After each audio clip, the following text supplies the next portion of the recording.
Alrighty. If you're just joining us, show's RPGrinders. We haven't started yet. We're waiting for Breakman. Uh, Lots to talk about on the show today. Eric and I were just talking about anime. So we might get into that later on in the show. Well, I have a review of one, so. Yeah, there you go. Also, more on the spatial awareness kick this week. You guys are going to want to stick around for that because that's a very special highscapade. I had a couple of highscapades actually this week. Stinkos. Eric, you have an excellent stinko that we can talk about. And I'm sure Break will have. I don't have a relevant article for it though. Because I remember seeing a tweet this morning. No. Basically, what's going on is William Barr, who's in himself a big hypocrite, and I'll get into it when we talk about your stinko, Eric. Mm-hmm. But he's a hypocrite. Let's just put it that way, and we'll talk about that more. Let's see what else. You got a couple of reviews to do.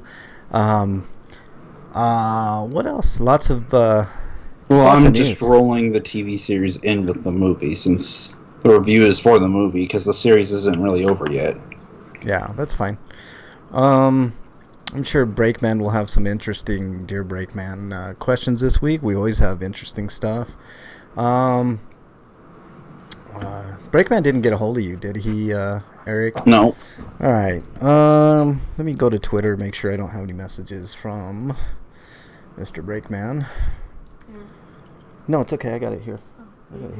No, I got it here. Let's see.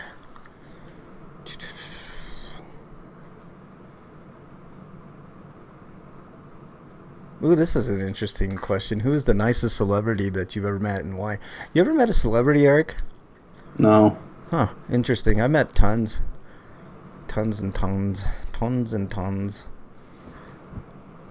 I only know people who know celebrities, but I don't know celebrities. Yeah. I'm gonna follow these people that follow me. Always interested in following people that follow me. All right. Yeah, nothing from Break on. Okay, cool.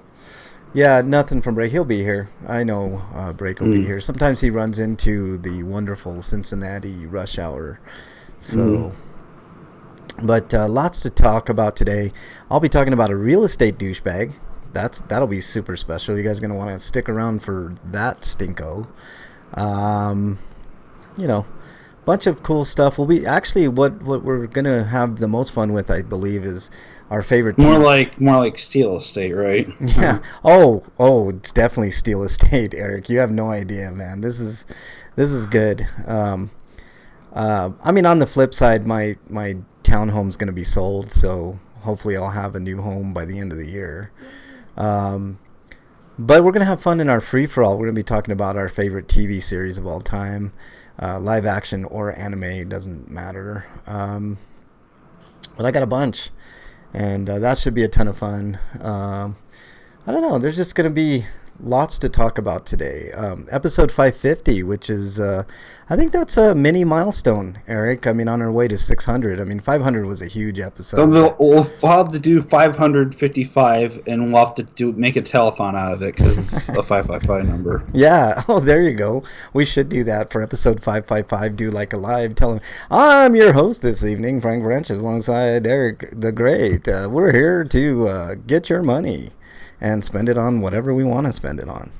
That would be interesting, man. People would click out of that so fast. Let me see if anybody else is in chat. Nobody else is in chat. We haven't started the show proper yet. We're just waiting on Breakman. So if you're just joining on the YouTube and you're listening to us on archive, appreciate that. Same thing with the Twitchers out there. Everybody on Twitch, shout out to all you all. We get more love on Twitch than we do YouTube, man. Like, most of our live audience goes on Twitch to chat with us live every Friday, 7 Eastern time. So if you're not like most people out having fun on a Friday evening, feel free to stop by and join us. But it's always a ton of fun. Hey, Eric, I was on another podcast. I was on the Hill of Roses podcast, and that was a progressive leaning government podcast talking about a bunch of stuff. And it was actually an interesting conversation. It didn't take the turn I thought it was going to take. It was about economics and how we can be ethical moving forward. And it was actually a really fun time. There was really... Has anybody listened to Bill Nye's newest podcast? I have not. I really should listen to Bill Nye. He's really, really, really excellent. But what was the topic, Eric? I haven't listened to the latest one, but it's called Science Rules. Oh, well, science does rule.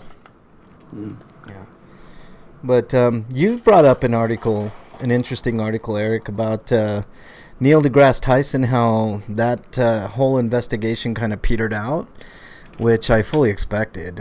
If you read the details of all that stuff, it seemed kind of shady to me, Eric. I don't know. I'm pretty sure it's misogyny at work on some level. Yeah.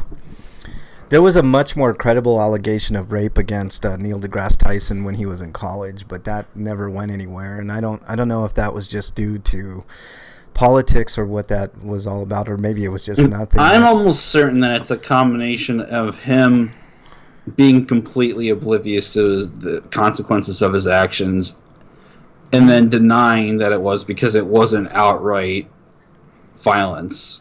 Yeah. Well, that's definitely a possibility. I'm not going to, say that's... It's kind of like how you call a person a racist. It says, I'm not racist, but you did something racist, so you're a racist by definition. Yeah, I can't understand the Republicans' defense of Donald Trump's send her back chant, Eric. It boggles the mind how Republicans can twist themselves into knots trying to defend racism, man. I mean, I really wish that there were at least a couple of Republicans that would get a spine and call it for what it is. But, that's not the world we're living in right now. If you're just joining us, the show is RPGrinders. We're just waiting on Break. I see he's in Skype right now, so he might need to update Skype. But anyways... it's gonna be a fun show today, man. I can already tell. There's one thing I wanted to put in the news I completely forgot to mention, but I haven't. I'm gonna look for an article on it real quick. Yeah. I wanted to talk about Rockman X Dive. You're gonna put that at the end there, Eric? Yeah. Okay. I'm gonna go to the Mega Man Network real quick. They probably have some stuff on it.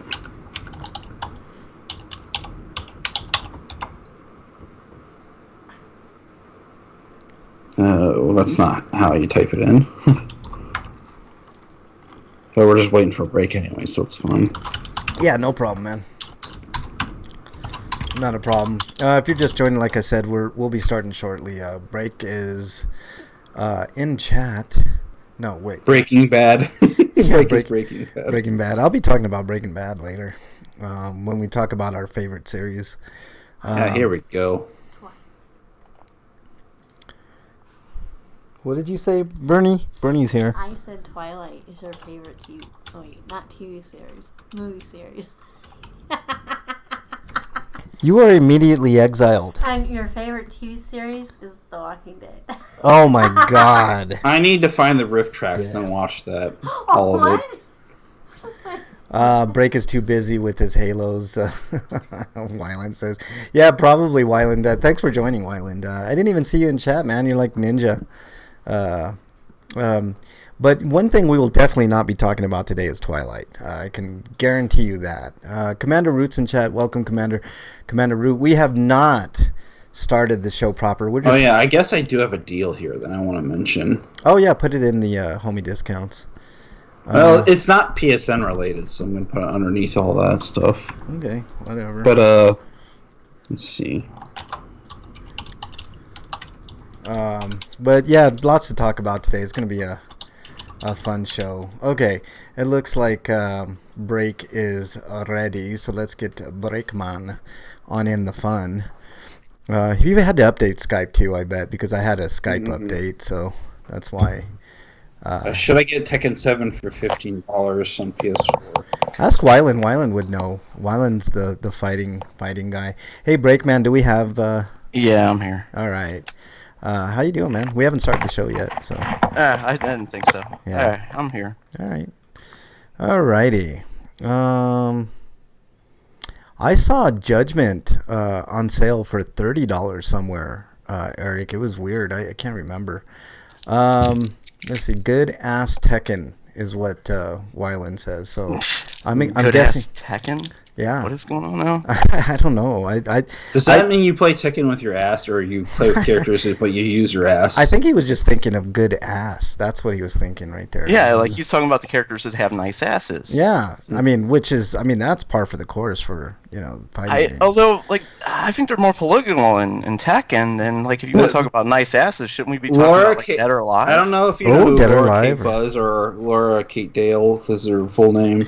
What even Mortal Kombat? She's writing a book called Things I Learned About Mario's Butt, and it goes into talk about other characters' butts in video games. Love it. I love that. That'd be fun to talk about. I wonder if she'll talk yet. about the butts in Halo 5, because there's some. The butts in Halo 5 are just amazing. Yeah, the guys' butts are just like, holy shit. I mean, I don't know if Master Child Chief. like that. I don't know you could complain talk about the Spartans butts because they're all covered by armor. Well, I was just gonna say. I mean, Master Chief's ass is the best of the bunch, right? There's certain modes where you'll see them like from behind, and it's like, god damn, those are like football player asses. Like those guys are immaculate. You know, the best What does character. Master Chief look like without his armor?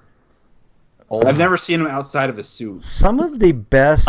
He wasn't. They showed him in the first movie without his helmet. He just looked like a bald white, dude. very bald white guy, pretty much. What was I going to tell you? Oh, some of the best character models I've ever seen are in the not Halo. He's technically a cyborg, isn't he? Because like he can be shut off. He can't be shut off. He can go into cryo sleep just like everybody else. But as far as like cybernetics, like he was enhanced from a young age when he was kidnapped as a child. But he was a full blown. I think he was like 7 or something before he was kidnapped. 7 of 9. 7 of 9. I gotta see Picard, man. Oh, I God, You it have looks to so wonder good. whether or not he'd ever like want revenge on the people who fucked up his life. Yeah. No. Speaking of, apparently it doesn't go that way because like he really respects those people. Speaking of break, later on in the show hasn't doing started. whatever to save humanity, even though it apparently failed. Breakman. Later on in the show, we'll be talking in our free for all about our favorite TV series of all time. So that should be a hoot. And you are exiled for saying that. Bernie in the background here. I want to ask if anybody watches the Screw or what used to be Screw Attack. It's now just Rooster Teeth Death Battle videos. I lost my interest in Screw Attack a long time ago, Eric. To be honest with you. Yeah, I don't think I ever watched it. Yeah, I did. It was good. Let's see. Wyland said I was just watching a vid about Marvel vs. Capcom building the new Marvel Superheroes cabinet from Arcade 1-Up. Arcade 1-Up's doing good work, Wyland. Let's put in 2 fighters from Capcom, and then this Capcom beat up the Punisher because we didn't have another fighter that we threw in. How come Costco's got to have the one shitty one of all of them? Yeah. Like they got the Asteroids Tempest machine. Like, god damn it! Like that's not the one I want. Can I get like a Street Fighter machine, Costco? God damn you! Tempest was good. I like Tempest. I know. I wonder how much. I wonder how much it costs to get the ROM, and then it's just like $300 for the cabinet. Probably, man. I mean, those things are cool though. I mean, if Also, I had the can we room- get a taller one for God's sakes? yeah. Like, do they have to be all for children or midgets? I'm sorry. I'm sure if they made a full cabinet, it'd probably be like $500 instead. Yeah, Wyland says I think they're doing. Why? Just for the I guess if you Because- want good materials. Yeah. Because wood is expensive. Yeah, like I said, I guess if you want good materials, Paper's I can see that. expensive, so imagine how much wood costs. Yeah, real wood especially is expensive. But are they using real wood, or are they using like polyboard or something Nah, like they're that? using think it's polyboard. real man. wood. No, Or the combination of the two. Yeah, it's a combination. I saw the Tempest one at Walmart, and I was laughing partially because of what Breakman was just saying. I mean, really, fucking Asteroids and Tempest, really, fuck. Yeah. But Asteroids is ass, man. That game sucks. Yeah. It's one of those games I played a lot as a kid because, the options were very thin as a kid. Yeah. Oh, yeah. I mean, I played the shit out of Asteroids on the Atari. I mean, no question. But Wyland says he has the MK. I'd rather have an even cheaper option and have it built so that you could sit, as if you were in a game center in Japan, where you're for games like Pac-Man where you would just sit and look at the screen. Yeah, I'd rather just get a fighting stick and kick Wyland's ass at Mortal Kombat's what I'd rather do. But I mean, that's just me. What's in the Mortal Kombat? Is it 1, 2, and 3? I think isn't it just 1 and 2? Wyland would know. He has just it. 1 and 2. I think it's 1 and 2, if I remember. Because I want Ultimate Mortal Kombat 3 because Mortal Kombat 3 is good, man. I know, Cyrax is my favorite character. So see, even Wyland agrees. Even Wyland agrees with me. He says yes. But we need to get on the show. Yeah, we do. Let's start show. You ready to go, Break? Oh, what? We have a show to do. Oh, it does have Ultimate MK3 on there, Wyland says. Nice. Yeah, that's. See, why doesn't Costco have that one? Damn you, Costco. I don't even know where there's a Costco around here. Write your congressman, Breakman. That's what you All right, my congressman. Dear Congressman, my damn Costco's got the shitty one-up arcade instead of not having the Mortal Kombat arcade like they should have because they're dicks. Exactly. I won't vote for you unless you do something about this. MK is Walmart exclusive, apparently. Where's my $5 contribution to your campaign? Yeah, exactly. All right, let's go. Let's get this show on the road, guys. Here we go.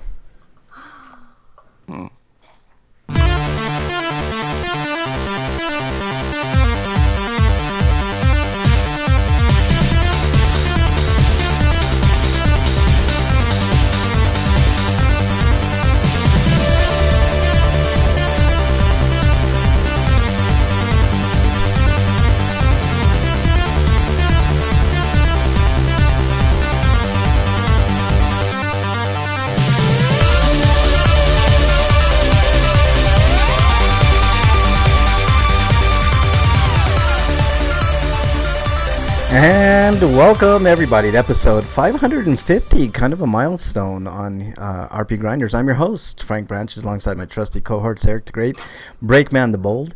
Gentlemen, how are you? My back hurts and I have to work tomorrow. Oh God, man, double whammy. What about you, Break? I don't have to work. I've got yard work to do. I got adult stuff to do tomorrow. Does that count? No, it really doesn't. I mean, even though you work when you don't work, when you do. Does that mean you have to take a poop? Then you can say I pooped today. Just no fapping. You know what I'm saying? You know what I'm saying, Breakman? Like that one guy. At work. Exactly. No working and fapping, man. Workplace wanker. Yeah. We're going to have a lovely show today. I mean, anything from spatial awareness to puking cats to reviews and our favorite TV series later on in the show. So that should be a ton of fun. But, man, I can't wait for this show. Listen to Frank and Break be old. Oh, shut your hole, man. How dare you? Hey, Daredevil's going to be on my list. Is that old? Yeah, exactly. No. Well, exactly. It's relatively new. Yeah. So is Greatest American Heroes. God damn it. Greatest American. Are you serious? Oh man, that's funny. I mean, it had the great theme song for sure. Okay. I love that show. The second season, they really went off the rails by adding these kids to the mix. But by the third season, they kind of realized that they'd fucked up and they kind of relegated the kids to the background. But by then, they probably lost all their ratings. So was that like Marvel's version of the Super Friends? Yeah. Yeah. All right. Well, let's get started with this.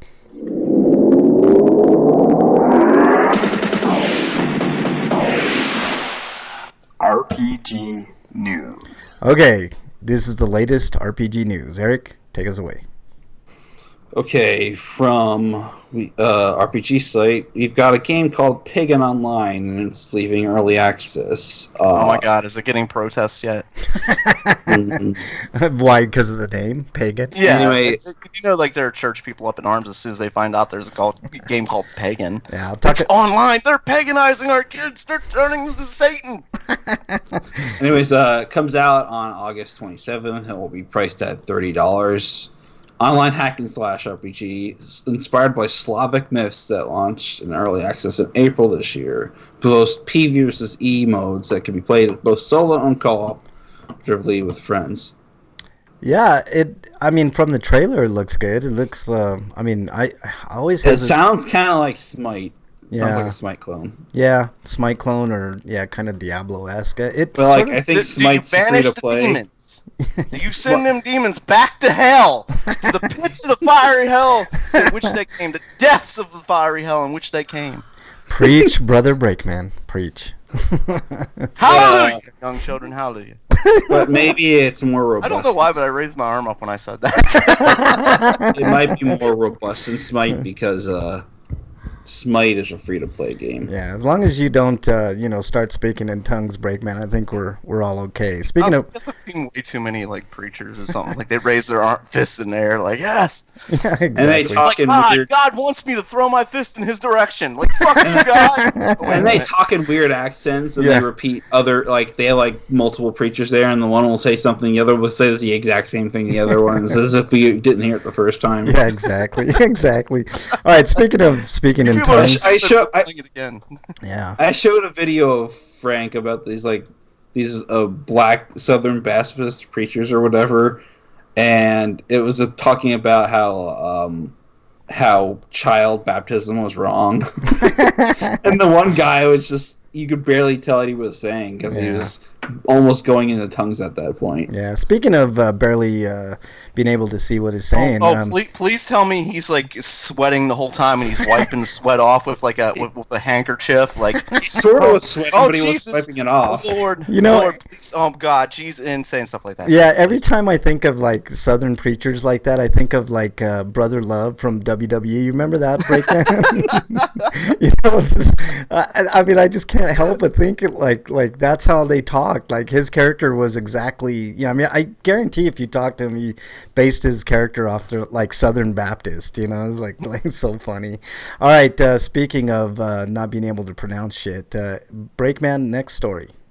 What are you talking about me like that for? I didn't. I said no such thing. RPG site is giving us a live thing here that I don't even want to do this anymore. Okay, let's see here. During the Project Soccer Wars monthly live stream held today in Japan, Sega delivered even more information about the game, including much-awaited release date announcement. It will be available in Japan on December 12th. The stream also showed the long-teased battle gameplay footage. However, in a drastic departure from the past series games, which had more tactics-style gameplay, Project Soccer Wars instead has an action-oriented battle system. Toshihiro Nagaoshi. Yeah, you're doing Is it good, man. Nagoshi? How is that? Nagoshi. Is it Nagoshi or... Okay, is it Nagoshi? Okay. Yeah. The Yakuza series fame also showed up at the stream when they discussed combat, confirming this team's involvement in its development. Well, it should be at least good in the gameplay department. Yeah. Also revealed in the Regardless. streamer, 2 Chinese characters from the Shanghai Review. Multiple reviews from all over the world are gathering in Tokyo for the international friendly competition games known as the World Review War. Wow. Friendly, they called it a World War. Okay, then. Do you want me to read the rest Well, of it? No, you review don't- is like yeah. theatrical term. Oh, okay, yeah, it explains it actually here. A review formed after the establishment of WLOF, based in Shanghai. They performed city defense jobs, and they were also tasked to protect Tokyo until the Imperial Review had been rebuilt. They were the ones who repelled the demon that appeared in the train station when Sejuro had just arrived in Tokyo. When working in Tokyo, they stay and work at a Chinese restaurant located in Ginza. The review leader Xiao Long is also known as an able chef whose fried rice is so popular it generates long queues outside the restaurant. During battles, they pilot the spherical fighter Wang Long, which has an offensive exterior that looks like a dragon. The pilots can perform nimble movements to launch martial arts imbued with fire. Yeah. So basically, what reviews are is that, like, some government organization will set up like a front somewhere, and they'll operate, and they'll have that legitimate business going on. But like when there's a crisis, they'll just spring into action with whatever they fight with. Yeah, with their Wang Longs apparently. Yeah, they're the Wanglongs are the mechs in the game. Yeah, I bet they are.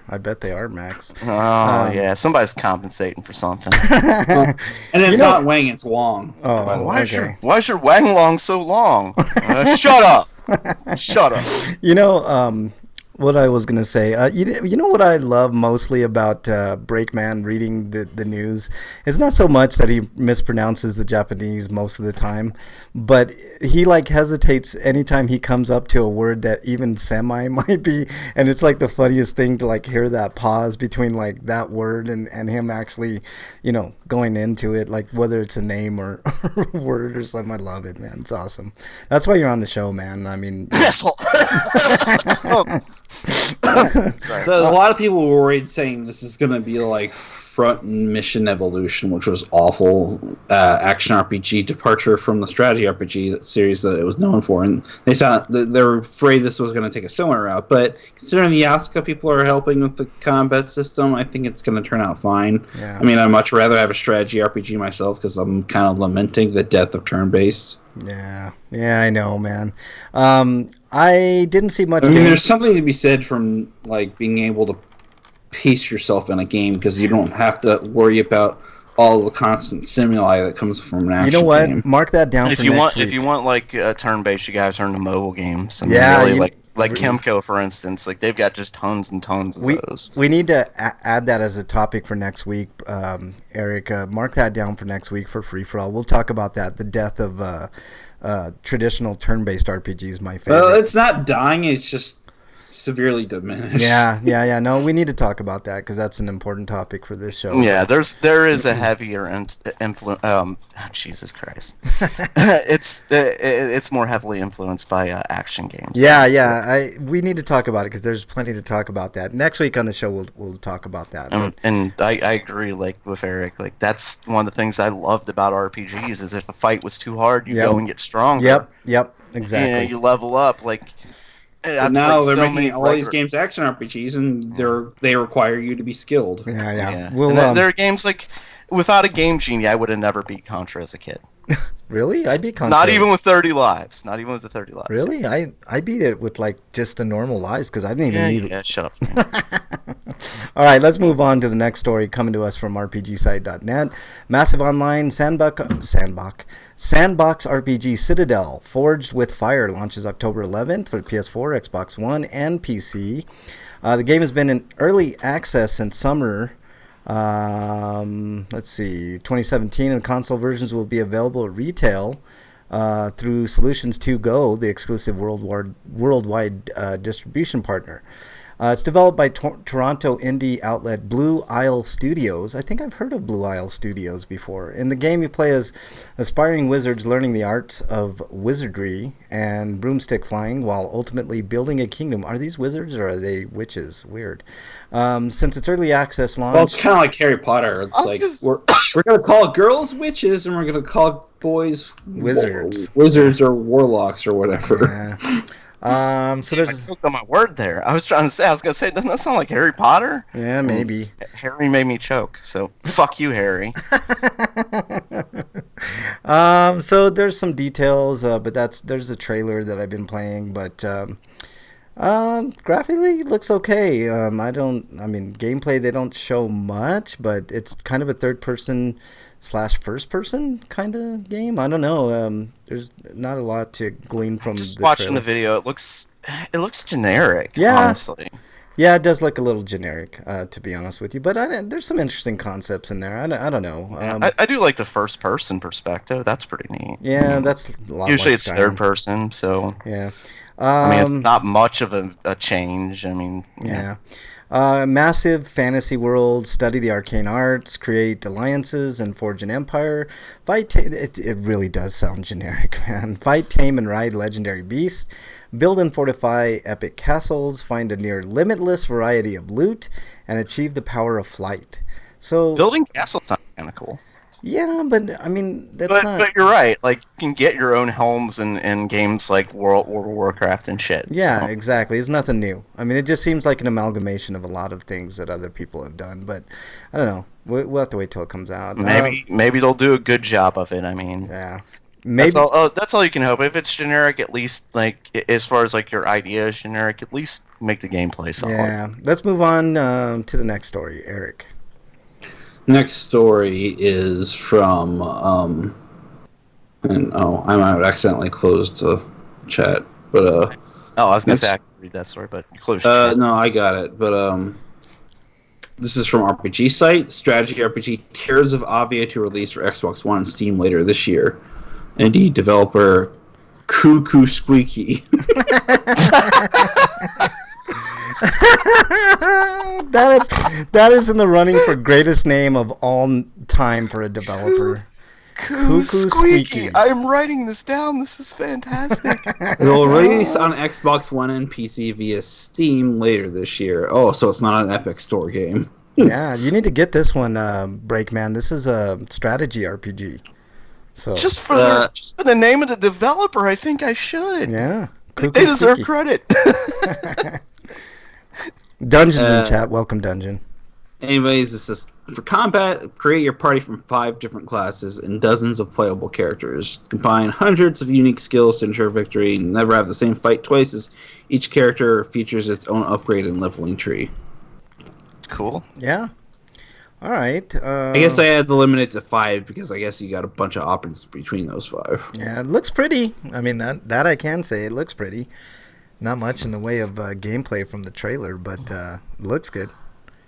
It's like kind of colorful, I guess, is the best way to describe it. I always have a hard time describing artwork in video games, because I don't know specific artists like off the top of my head, but all the anime characters look the same. Yeah, there's differences, man. Like there's slight differences. Like, oh, this one has breasts. That one must be.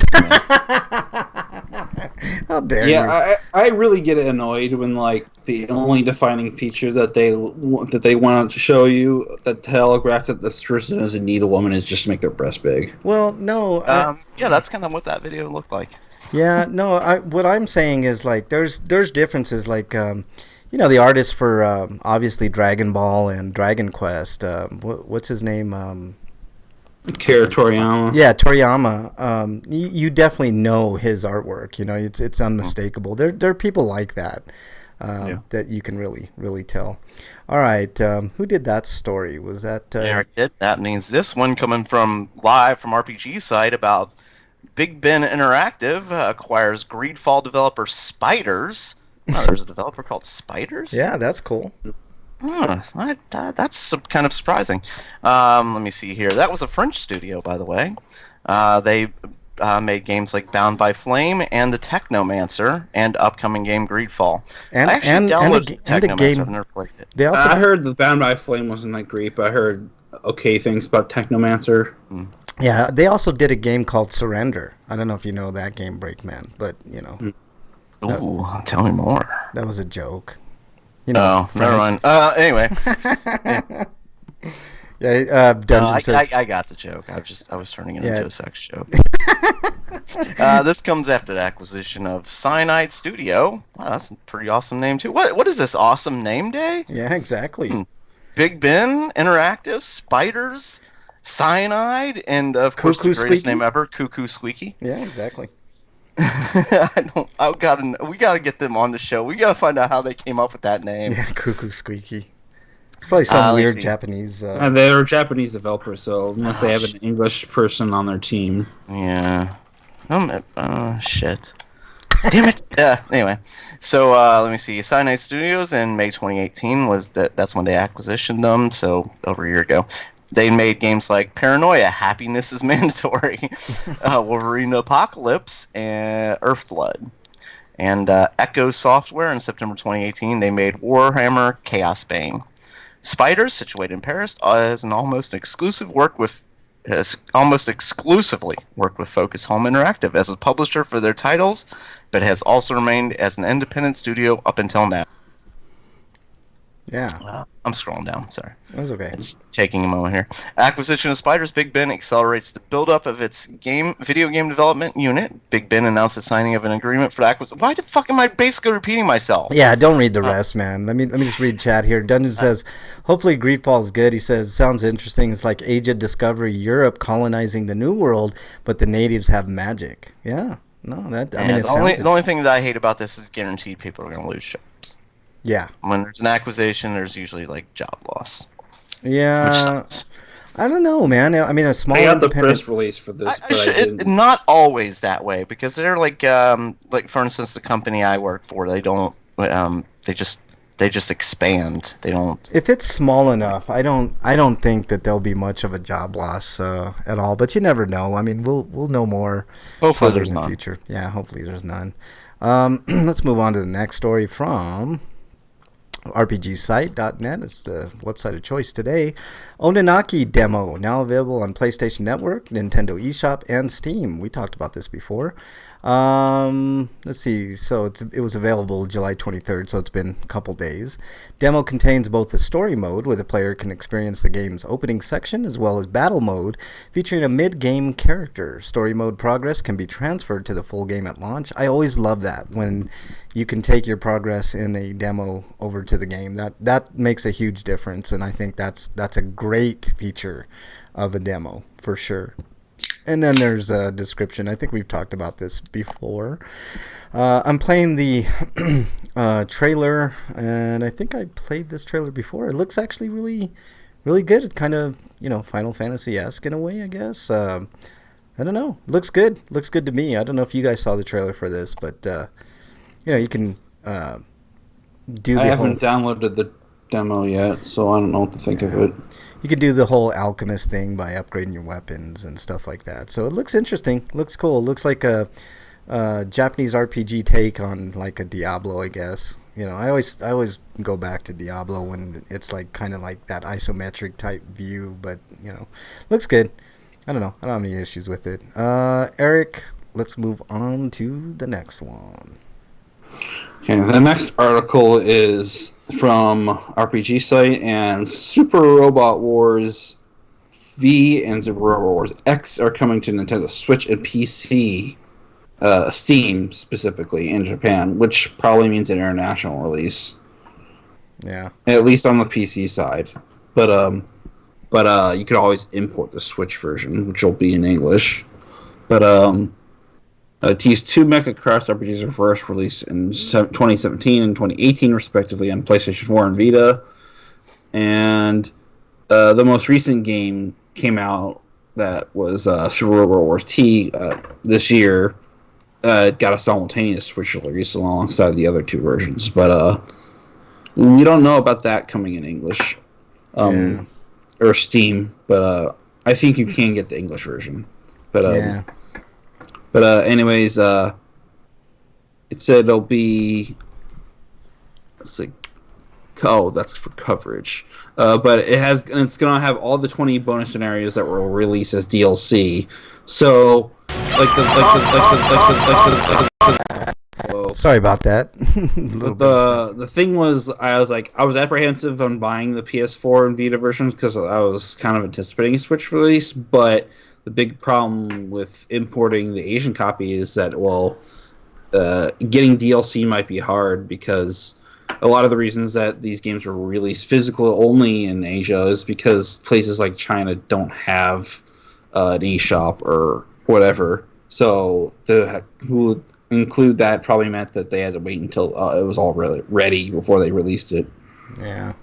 All right, anything else on that, Eric, before we move on? It says here that there'll still be day one early purchase incentives for extra upgrade parts and early unlocks of series original robots Huckbein and Grungust. Yeah. All right. Yeah, what he said. But no time frame for these ports. And it says, although an English localization hasn't been confirmed, yeah, we can assume that will happen eventually. But it doesn't say anything about pricing either. But they better be discounted. Yeah.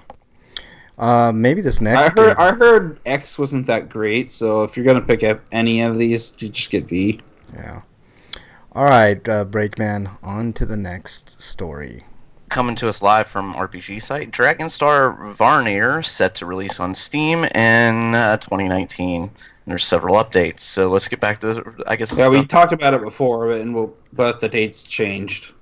Okay, let's see here. So I'm just gonna go ahead and skip that. The final update is Idea Factory has pushed back Dragonstar Vanir's Steam launch from September to October. I'm fine with them. Probably for the same reasons that NISA has delayed Cold Steel 3. They just can't compete with the rest of the games in September. Yeah, They could, but they say they want additional time for better optimization. So it sounds like they are actually going to work on it. Yeah. No, although that's probably true, considering some of their previous ports have had issues. Yeah, and it might have the extra benefit of not being demolished by everything else that's going out in September. September's a huge ass month for video games. September also has Contra, which I'm going to pick up. I'm going to probably pay for it in advance, just so I can afford to get Dragon Quest at the end of the month. Yeah. All right, let's move on to the next story. Come to us live from Siliconera. Bokuhime Project is an all-ages cross-dressing game. Wow, that's the first time I've ever heard that sentence. Here is its all-ages cross-dressing game. Here's its first trailer. So there's no trailer there, but well, they probably. Nice. It's there. You can click on it. Let me refresh the page. Maybe see a. Nope, it's not. They must have took it down, man. I don't know. No, your link is probably busted or something. No, I see. Your computer sucks. I can click on it and I can even play it. Well, yeah, I wished I could, but I cannot. Yeah, I don't see it. I don't know why it's not coming. Yeah, your browser's broken. My browser's not broken. Everything else has been working. So, like, I remember in the past, like, sometimes, like, JPEG on the site wouldn't load, so it's kind of like that. Yeah, well, whatever. But anyways, I think it's interesting. It's a cross-dressing, all-ages cross-dressing game, which is unusual. That means there's no lewds. Yeah, no lewds. It's just... yeah. Yeah, so there you go. And the idea behind this game is that apparently there's a school that you go to save these girls from, I guess, being humiliated somehow by defeating all the idols in the school or something. Yeah. I said what now? Yeah. Right. Yeah. Exactly. Exactly. I guess their sisters entered this competition. They have no chance of winning, so you have to basically beat them all. Yeah. All right, Eric, next story, please. But next story is Labyrinth Life and Omega Labyrinth Life, because the reason they cut out Omega from the PlayStation 4 release is because Sony has a problem with boobies. Yeah, I don't understand. Yeah, because like in the logo for the Switch version, you could see that there's a silhouette of a girl, and the Omega symbol looks like her pair of breasts. Oh boy, I mean that's what people are pissed off about. And so, of course, the title reflects the idea that they probably are also getting rid of any of the objectionable content in the game. God. I can understand, though, like, no, I'm just kidding. What the fuck?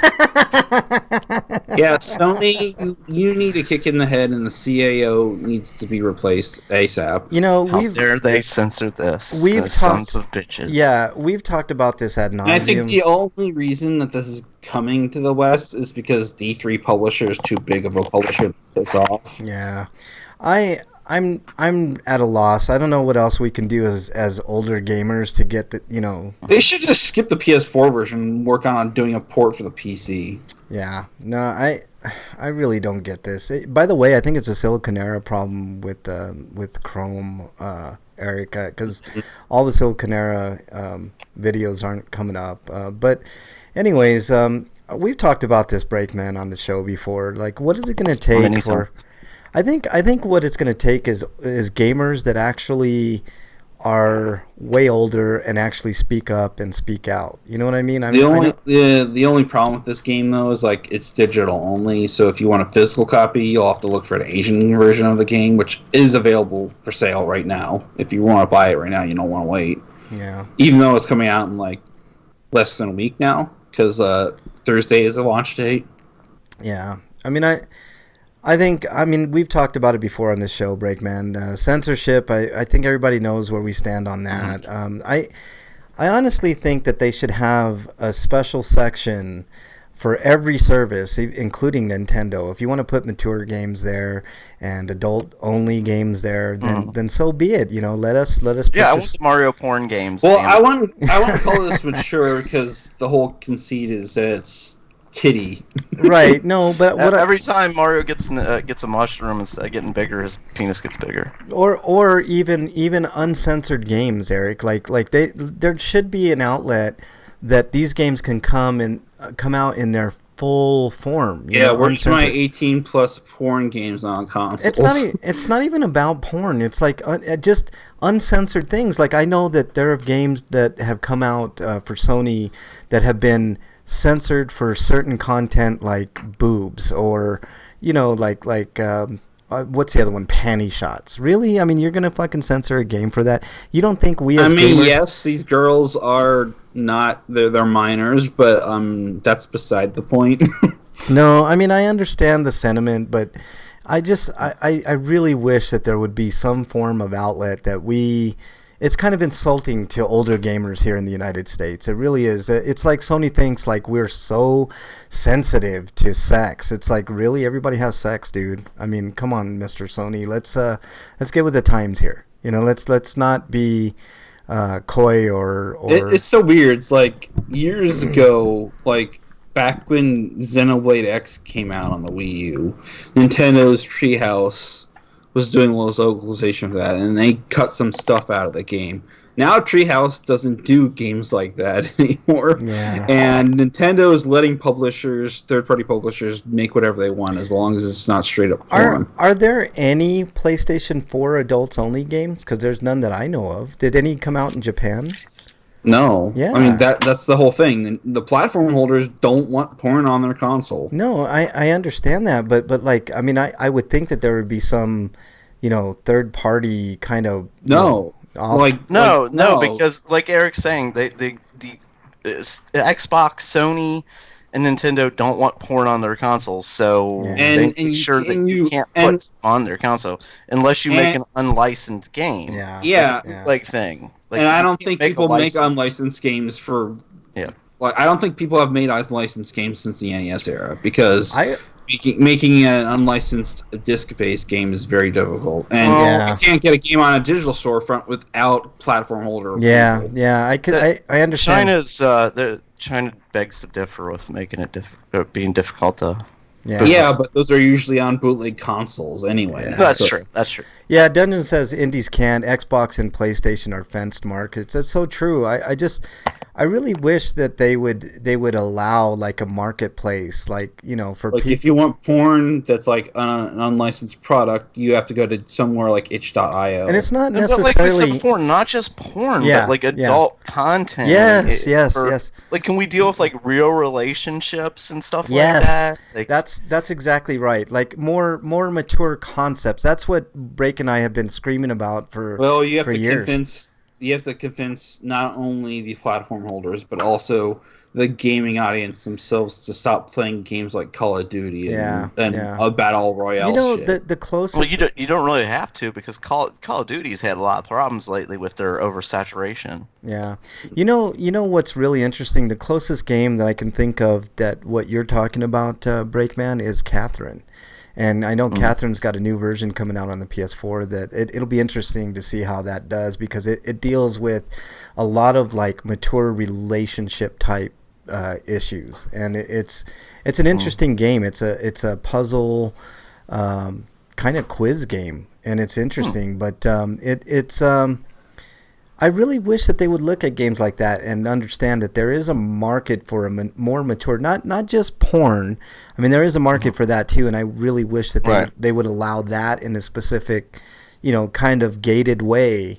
on their platforms. But because I mean, I definitely don't want kids like, getting into that stuff, and like, the parents horrified that they, I feel like picked Sony up a Bukkake game or something.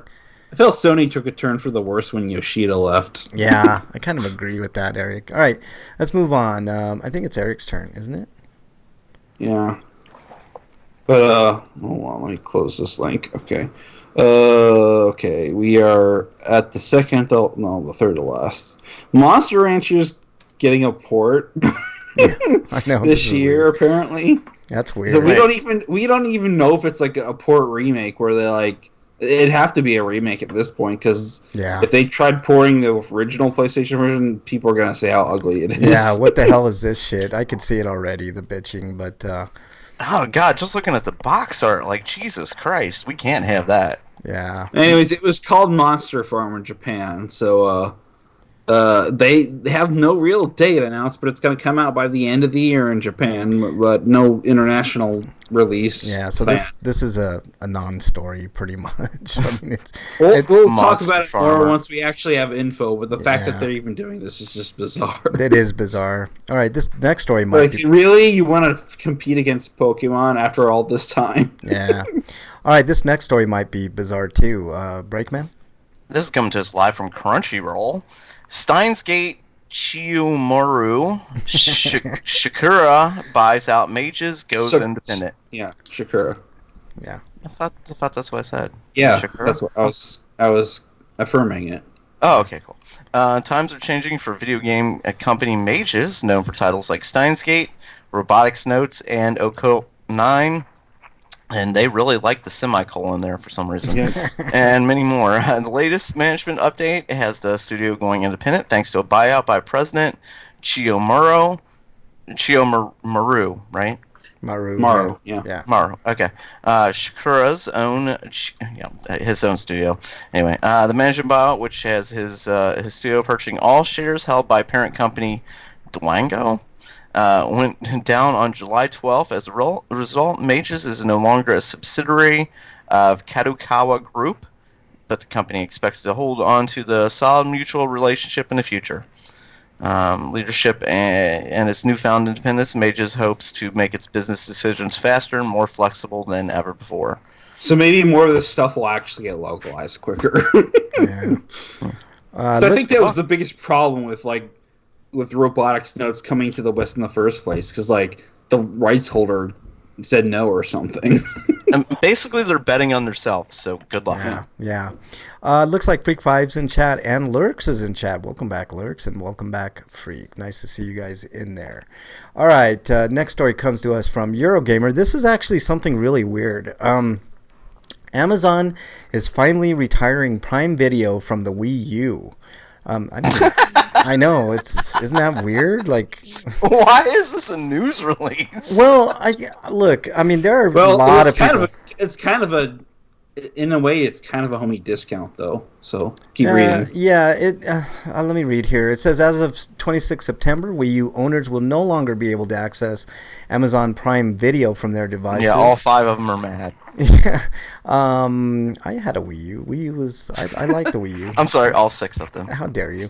Prime Video users have been receiving emails informing them of the bad news and offering $25 credit towards buying a certain Fire TV device to help cushion the blow. And Fire TV devices are like $30, so it's like... you only have to pay $5 for Fire TV. It's a really nice concession to these people, but... I find it weird that they would not be servicing the Wii U anymore. There's plenty of Wii U's still out there.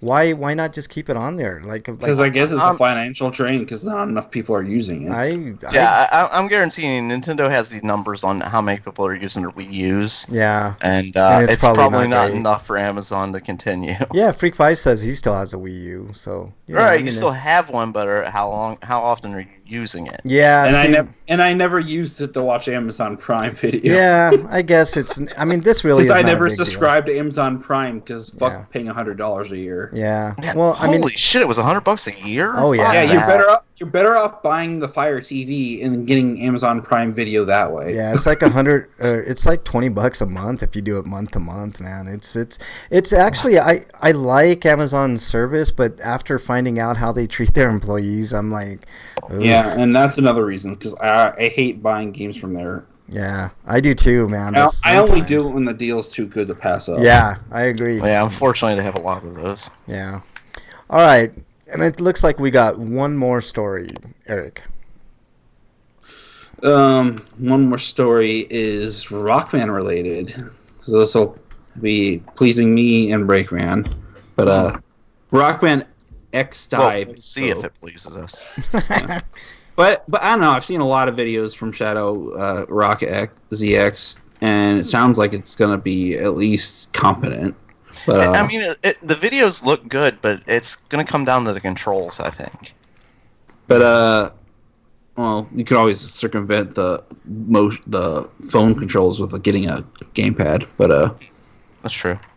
But anyways, it says just 2 days after its announcement, Capcom's Taiwan's latest entry into the mobile series, Rockman X Dive, as it seems to be its proper stylization, has more info and such for us to dive into. Hopefully, this is it for the rest of the week, at least for Otacon in the morning. First and foremost comes a new trailer, which I can't show you here unless Frank wants to play it. I can't. I'm having like issues playing certain videos on. I told you your browser's fucking broken. No, it's not broken. It might need to be updated. I don't know. I'll have to look at that later. Or you need to close the browser and start it up. It's not broken. It's sick. Yeah, probably, man. But it says we don't get to see a whole lot going on here, including any playable characters besides. Well, there's been info since then, so this article's kind of old. But they've confirmed Ultimate Armor X, and you could play Zero. You could play as Marino from Command Mission X, as well as Cinnamon and Alia and all those characters. And it looks like you mean characters we don't give two shits about. Anti-vaxxer, Breakman, you're something else, man. Anyways, you can swap between the X-Buster and Z-Saber, so you have a primary and sub-weapon. They have cooldowns, but the cooldowns are relatively short. And you get a special weapon in addition to that. And Zero can fight with a Gatling gun. And there's a lock-on system that was from X7 that they put in here because it's a mobile game and they need people to be able to play properly somehow. Mm-hmm. So, right. But it looks like you're actually playing through actual side-scrolling levels, so it's not an auto-scroller like that terrible Rockman Zover game that came out. Yeah. Did you ever bother playing that, Break? No. I don't think they ever made it. I don't think they ever made a Western release, but you could probably just go through the iPhone store or Android store and download the Japanese version. But anyways, it doesn't. It says it's a free-to-play game, and so I'm guessing microtransactions will be like unlock characters early and like maybe like cheats. But because it doesn't sound like there's any gacha elements. Yeah. Freak5 says, I like Prime, free videos, free shipping, and tons of free ebooks. Yeah, no question, man. And the game looks like it's using a modified version of the Rockman X Irregular Hunter / Maverick Hunter game engine. So at least it looks semi-decent. And here's the performance specs for the optimization of the game. It's insane. Let's see. 120 hertz... and that means a relatively high frame rate, by the way. So and they do recommend a controller. Yeah, and especially the kunai, because like I guess they're pitching the kunai because it's going to be one of the few controllers that will be compatible with the game. Yeah. But I'm looking at the kunai now. It looks like a transformer or some shit. Yeah, and when you connect it, it kind of looks like a Switch. Yeah. But anyways, it says if you want a new phone, I guess the ROG2 is the new phone that they're advertising for this game, and it's gonna cost you $1,000. Oh, yeah, no, Yeah. I'm good. No. Yeah. Fuck all that nonsense. That's like iPhone 10 territory. Yeah, exactly. I mean, I have a nice phone as it is. I don't like. I know they get better every year and stuff, but like, yeah, I have the Pixel 2, which is a pretty fucking awesome phone. yeah. So, But I'm pretty sure my iPhone 6 could play this game without that. Bernie just showed me a picture of a Mr. Rogers Funko. The game comes out. I'm guessing comes out in the next few months in Taiwan and Asia, but it is coming into the West. But there's no date on that yet. Yeah, so we're gonna make Funkos of everything. Yeah, eventually. Yeah, that's fine. And that's we're gonna historical Funkos and stuff like that. Yeah, like that's gonna happen. I'm down for Commercial that. Funkos. Like there's gonna be a Funko for that lady that said, "I've fallen and I can't get up." And then the Funko for the "Where's the beef?" And Yeah, then yeah. The donut guy. Well, they have the they And have then there's Funkos for really crazy shit like Super Conan cereal. Well, they have Funko cereal. They have yeah. They have That's all. Funkos for Colonel Sanders. Freak Five's talking about how much weird porn he watches in chat. So you know, whatever. Actually, he's saying the weird porn that you watch. How does he know Do what? you need glasses, Frank? Is he like Like, bugging my like- computer, man? I think you don't know what I watch. Freak Five. Freak How dare 5 you. is a home intruder. All right, so that's Let me clarify too. Freak 5 likes some freaky shit. So if he thinks the shit you're watching is weird, wow. yeah. All right. I gotta know details here. Like, what is this? Like, Yeah. grannies in diapers. Oh, how dare you! Doing tightrope walking while topless. or Tightrope some porn. Tightrope porn. shit? While shitting on the side of a building. Oh like, God.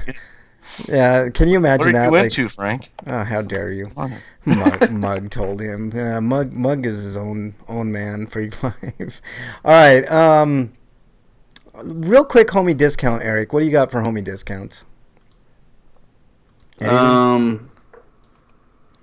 For homie discount, we have apparently Judgment's on sale for $40 at most retailers. Yeah, I did see. I can't remember where I saw it, but I picked my copy up at GameStop today. yeah, there was. How dare you, sir? But Walmart does not have the game apparently, though. Yeah, I didn't see it at Wally World, but Judgment was on sale someplace I saw for $30, and I can't remember where it was. Target. You need to find the Target that has like more than one copy. Yeah. Because the only way to get the extra 25% discount is to do order pickup, and then they don't do order pickups for like less than like 3 copies. Yeah, see, Freak Five revealed his fantasy. He says he wants porn with midget amputees fucking grannies in wheelchairs wearing diapers. So there's that shows you where Freak Five's mindset is.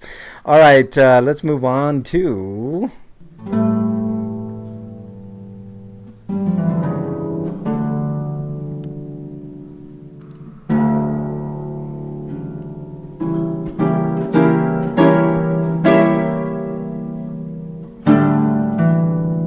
That harp can mean only one thing, and that is Dear Breakman. What do we got, Breakman? Anything this week? Let me see here. I'm sorry. I'm scrolling. I wasn't prepared because that you have a conversation going on with somebody. I don't know if I want to read his conversation, but it sounds like he's a new listener. I'm hoping he'll be listening a lot more of our shows. I'll say his name at Crusader666. Yeah, it's a cool dude. I on hope Twitter. you listen to more of our shows. I appreciate it. I don't know if you want to read all this stuff because I No. don't know if you want me to read all this stuff. 'cause I'll I don't summarize think it you real know. quick. He basically said he just skipped through all the news because he doesn't give a shit about video gaming, which is Oh yeah, here's another homie discount I completely forgot about. Apparently, Walmart's selling Fire Emblem 3 Houses for $50. Oh, there you go. That's super special.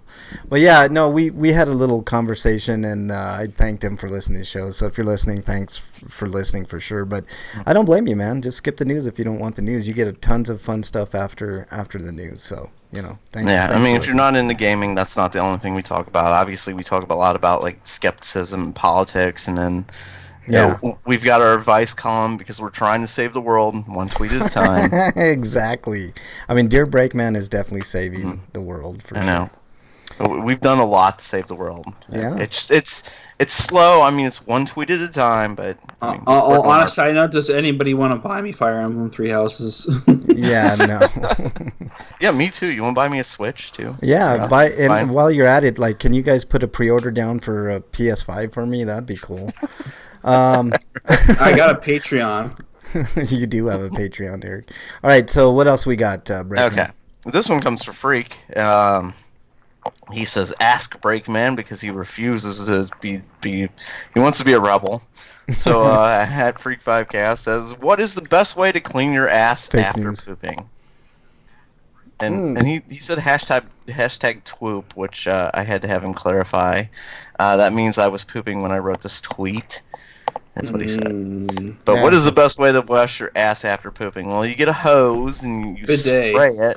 Yeah, no, Eric hit on it. That's an easy. How dare you, Bernie? You're exiled. Get out of here.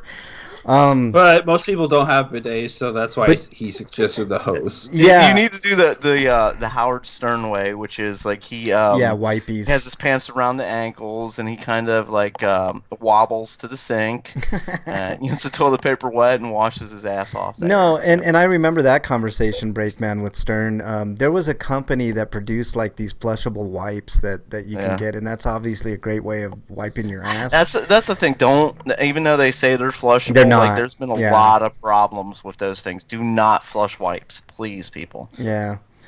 Unless you want to be an asshole and then totally flush wipes. Yeah. Honestly, I'm not trying to stop people from being assholes. No. I support that. The best way is what Eric was suggesting. In this country for some reason we have a problem with bidets, which I don't understand, because bidet is the absolute best way to wipe, quote unquote, wipe your ass. So in lieu of that, use the bathtub and just wash yourself. Yeah, a lot of times that's a solution too, but you can't like always take a quick shower after you take a shit or something. So, I mean, in lieu of that, yeah, like that's more like end of day stuff. Yeah, in lieu of that, like those wipies work really well. But I mean, you gotta be like a ninja master when it comes to wiping your ass with just toilet paper. Like you just, I mean, that's what I'm saying. But no. Bidet is the best way to go for sure. And then in lieu of that, wipes, and then in lieu of that, the worst way to go is just plain dry toilet paper. Oh yeah, just like air dry is the worst for sure. Yeah, like you don't want just you'll end up with butt bleed. Yeah. Even though your ass is gonna bleed from toilet paper, even though they say like the triple cushion and all the what are those things, like it's dual ply, 2-ply and triple ply, and it's like, yeah, this is soft on your ass. It's still like it's still dry. I'm wiping dry paper on my ass. Yeah, what about the camping way with the soft leaves? You need that to dry off after you really wipe. Oh, you need to do it the Demolition Man way with 3 seashells, right? I still don't understand how that works. It's not supposed to, I guess. Yeah, exactly. That's kind of the joke, I think. It's kind of like you think about this, like how many years later? What the fucking 3 seashells? How the fuck did those work? Yeah, Bernie says Twilight's That's the worst. also probably more likely to scrape your ass than toilet paper is. Yeah, exactly. Freak 5 says anal fissures. I use toilet paper with aloe. Aloe is very, very good for the skin, so I can see why that works. Yeah, I guess it would work because it's scoopy. So yeah, Dungeon appreciated the dry toilet paper seashells. should be the dry off after you've actually wiped. Yeah. No, bidet is the way to go. Like if I could ever afford a bidet and I had room, I would definitely get a bidet. But anyways, anything else we got? Freak 5 says he douses toilet paper in aloe and then he wipes. Yeah. Oh, yeah. Be sure if you're ever using like somebody else's home and they're out of toilet paper, just because you have to wipe your ass with their shower curtain. Because that's a fucking move to not have toilet paper. I think I like that better than 3 seashells, man. That's awesome, man. Just use like their rug. I mean, If you run out of You toilet don't paper, want to put a rug on your ass. Do it like a dog and go outside and just drag your ass across the bed. Just drag your ass on their carpet in the living room like that. right? You know what? Even better, right in front of them, drag your ass like a dog, man. That'd be even better. Like, I think your choice of toilet paper sucks. You should have a bidet and then just scoot along the floor wiping your ass. That'd be awesome, man. All I right. felt softer paper in the gas station parking lot. Gas station. This is an outrage. I'm walking out of here. That's Yeah. what you get. Yeah, My ass take on the this. floor. Maybe this will make you think twice about your choice of toilet paper as you're dragging your ass. All right, Breakman, anything else we got? Let me see. You apparently responded to him, and he replied with, "I asked Breakman, not old man." And you said we're going to talk about that more in the show. And he says he buys toilet paper that already has the owl. Yeah, you can do that, but it's still dry. It's like Yeah, toilet paper. No, bidet is definitely the way to go, man. All right, what else you got? I recommend like wipes or get the toilet paper wet. You know, if you don't have wipes and there's a sink right there, you know, there you go. Yeah, just walk over to the sink, you know, pants all the way to the Waddle ground. over to the sink like Howard Stern. Yeah. And Bernie said he's not an old man from where I'm standing. Get a high pressure spray bottle or something, and then squirt that sucker up your butt. Oh God, Jesus Christ, Eric. Enemas. Let's see. Someone made a safety poster showing how to use the seashells as a joke. It's floating out there in the net. Well, I got to check that out. Then that'd be funny. Freak5 says softer TP in the parking lot, not in the bathroom. All right. What else? I mean, how great of a joke that is that like it's still mentioned so many years later. Exactly. Anything else, Break? Yes, Freak says a Facebook page has been created for Dad. I'm bored. Follow the page because when the first episode is released, I will post there about it. Yeah, I'm not on Facebook, but I tried like looking it up and I couldn't quite find it, Freak5. So you're gonna have to give us a link later on, man, and I'll check that out. And I hardly ever use Facebook, man. You guys need a Twitter feed. You get the Twitter feed, and I'll follow the Twitter for sure. He says my damn son used to wipe his ass on the shower curtain. And you didn't have an abortion right then and there. Yeah. Were they like three? Were they like 3 or something? Yeah, Freak5 said, Freak5, I don't use Viagra. Just ask your wife, man. Slayguard says this, and then he let me take a look at this and see if it's PG enough. Well, yeah. Frank's older than his birth certificate. There wasn't a written language when Frank was born. How dare you son of a bitch. Slagar, welcome to chat, by the way. Yeah, the 3 seashells. I don't think I can show that on I don't want to get banned, but it's just a step by step on the 3 seashell method. Thanks, Slagar, I appreciate that. I can't show it though. At least I don't want to show it and have the chance of getting banned. Yeah, see, Bernie says Frank don't need that blue buddy. See, there you go. He was 3. Freak5 says when he was wiping his ass on the shower. Anything else, Break? Oh no, just Crusader 666 still listening to more episodes. I'm loving it. Thank you. Yeah. Thanks a lot, Crusader 666. Really appreciate it. Thanks for listening, and don't feel bad about skipping through the news. A lot of people do that. That's fine. Yeah, all right. That is the most boring part of the show. Maybe we should do that last. No, heck no. I know. Heck no, man. All right, let's move on to Inquiring minds want to know.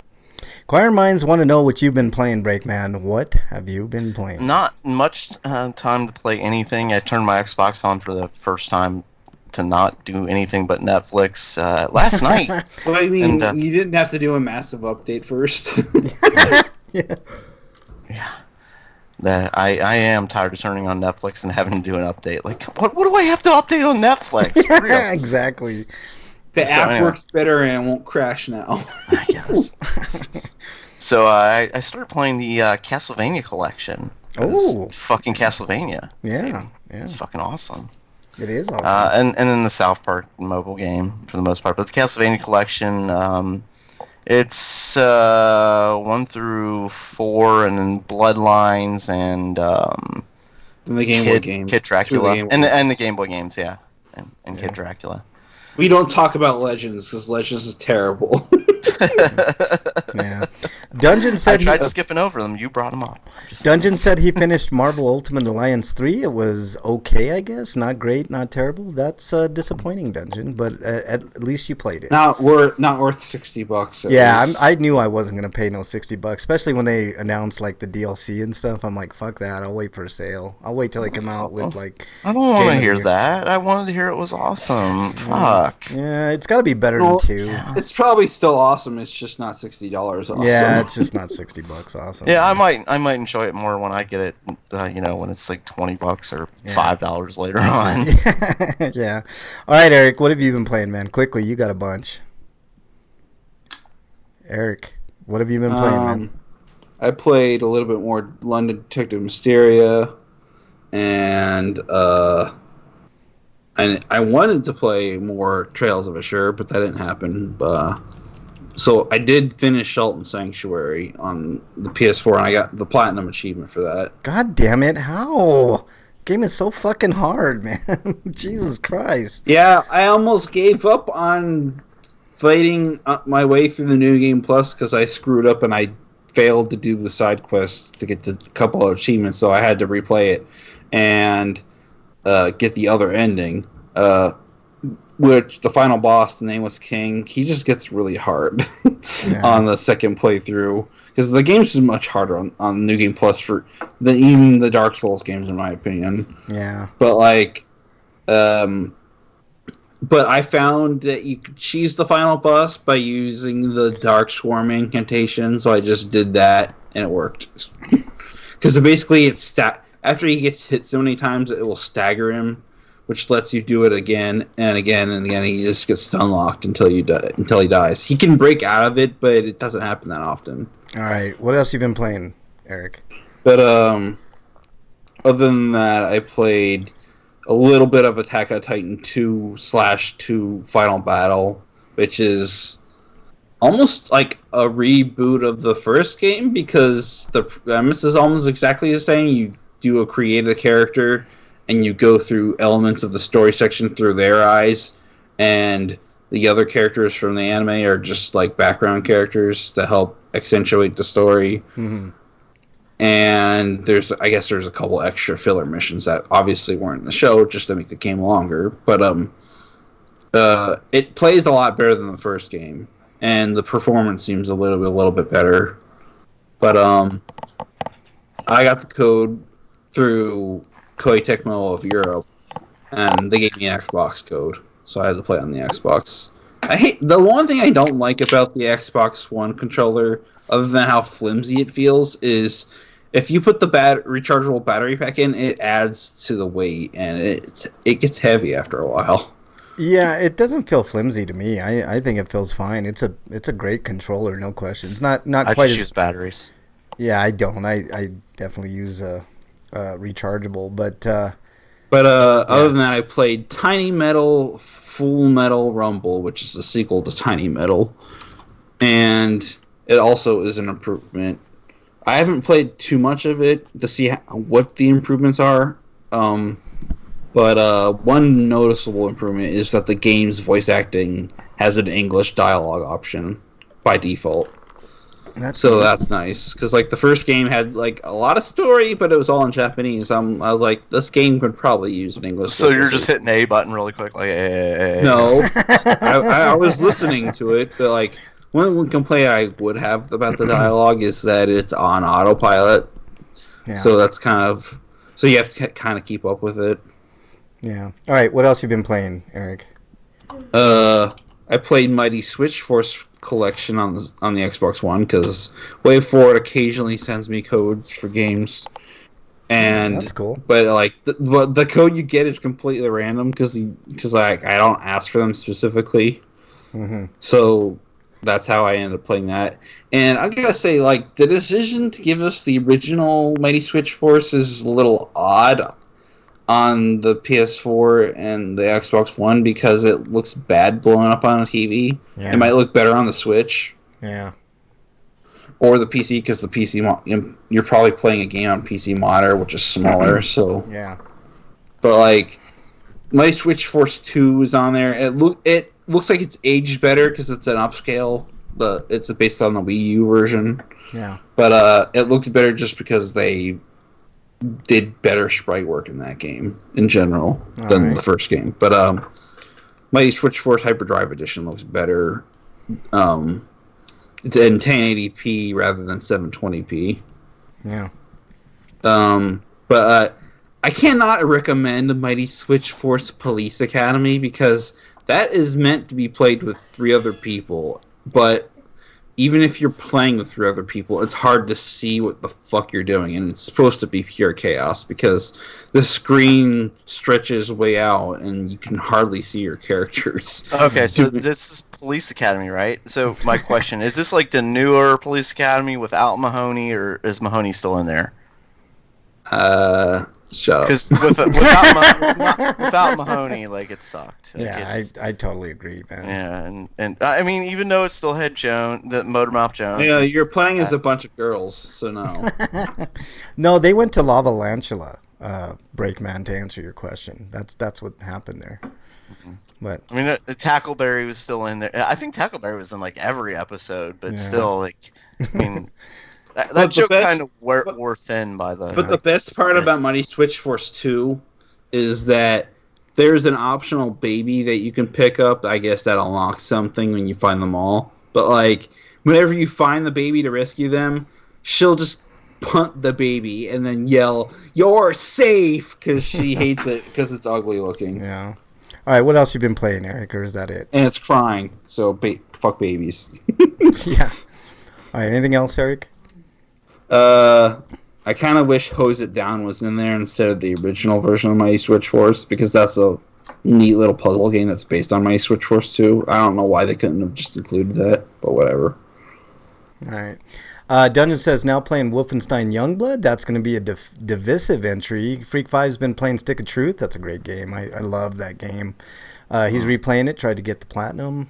That game is really, really good. He says, don't fart on anyone's balls. Exactly. The whole abortion clinic, like, from start to finish, is like just so over the top and offensively hilarious. Yeah, it's great. Just like the scene with who was it? Stan's parents fucking, or no, it was the protagonist's parents, yeah, the new kid's parents. Yeah, new kid's parents. But that was great. Hey, Break.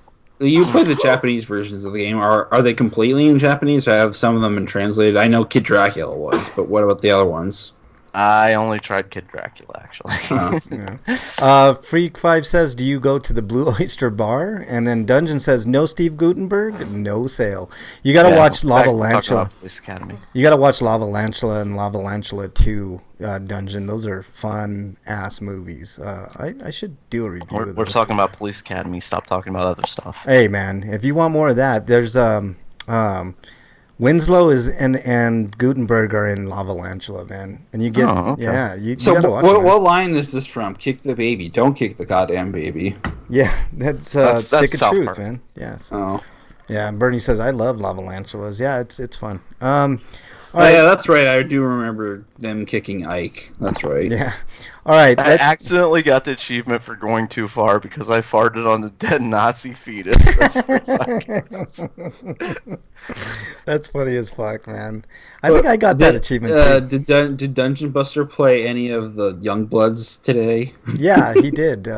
He said it's going to be a divisive game, man. From one thing I heard, like an illegit criticism of the game is that it sounds like it's too difficult and needs to be played with somebody else. Yeah. Well, if you think back, like the original Wolfenstein games were fucking hard games. Yeah, but like I think it's like not even hard, just like they threw too much at you at once and it's overwhelming, and it's more bullshit than hard because of that. Yeah, I gotcha. Yeah. All right, we need to and the fact that they make your character like really, really freaking weak. Like they don't take hits. Yeah, RPG elements are good, are what's going to turn people off. Dungeon says. All right, let's. They just want to go in and shoot shit. First boss is pretty brutal. All right, let's move on to RPGrinders reviews. All right, reviews. Eric, let's try to do these quickly so that way we can get on to some really good stuff. So let's. So I watched the first season and the spin-off series of is it wrong to try to pick up girls in a dungeon? The spin-off series is called Sora Ortoria, but the premise of the show is that this main character named Belle Crenel, who's a rookie adventurer who belongs to this basically a clan. The gods of heaven decided that they were tired of living in heaven. They wanted to live with the mortals, so they all got mortal bodies and descended to the earth and sealed off access to their higher level spells, and are watching these adventurers try to get through this dungeon and they did this for like excitement based, or some did it just get away from heaven or like bad stuff that was going on in heaven, but like others are trying to like do redemptive acts. But basically he joins the Familia of Hestia, and if anybody knows their Greek mythology, Hestia is one of the lesser known gods of that pantheon, and she's supposed to be the goddess of the hearth, or basically the goddess of the home. Mm-hmm. And like some of the other gods are there, like Loki, but except Loki's a woman now. Like, and so is Hephaestus. But so the clans are basically called Familia, and like he's the only member of that Familia, which just reflects her own status as a god in the pantheon. But anyways, he runs into a girl in the dungeon because he goes into a level he can't really fight on because he's only level 1. And the levels in this show work more like tiers than they're hard to reach. You have to do something extraordinary to basically get a level up.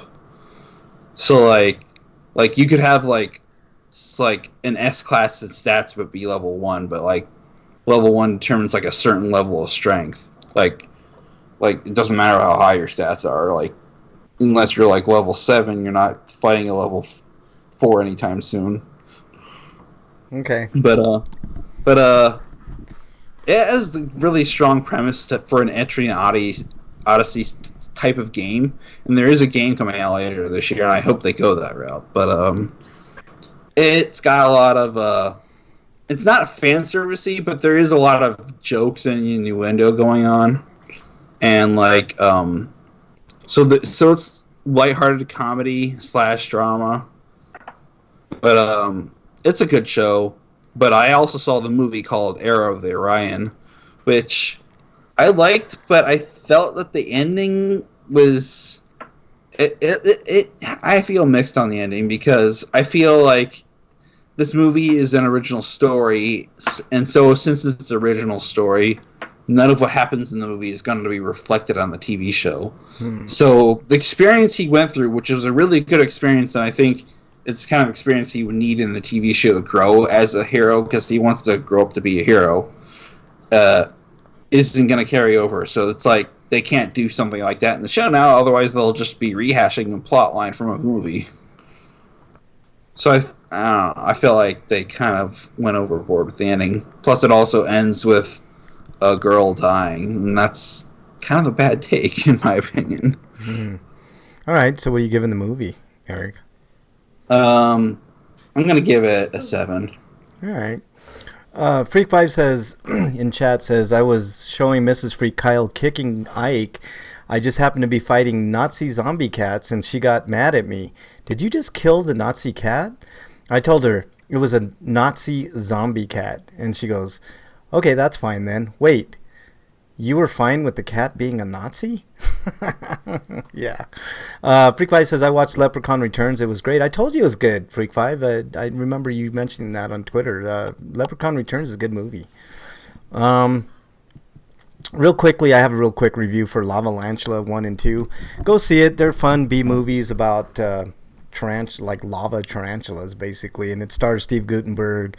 And I can't remember Winslow's first name, but the guy that does all the voices and stuff. I think there's a couple other like Police Academy alum in there too. Breakman. I wasn't done. I wanted to mention really quickly that the Soratoria spinoff I was talking about is about the Loki Familia and the character from that, the girl who rescues the boy in the main series. Okay. Anything else, Eric? Nope, that's it. Okay, so Lavalantula 1 and 2, I give 7.5 to. They're just a ton of fun. It's Michael Winslow, Freak 5 says. Yeah, I couldn't remember his first name.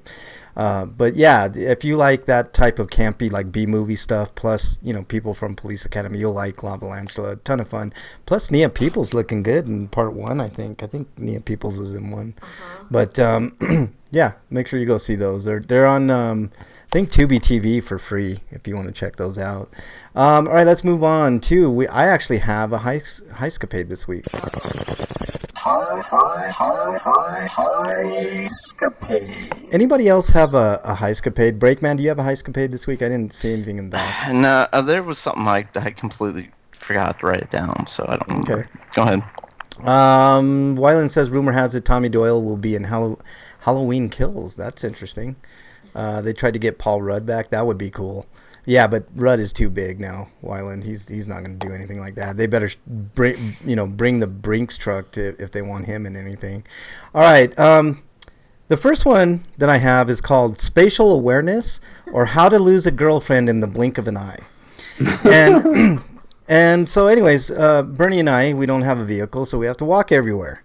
So we're walking back from eating lunch. I think we were eating lunch at Taco Bell or one of the fine fast food joints around this place.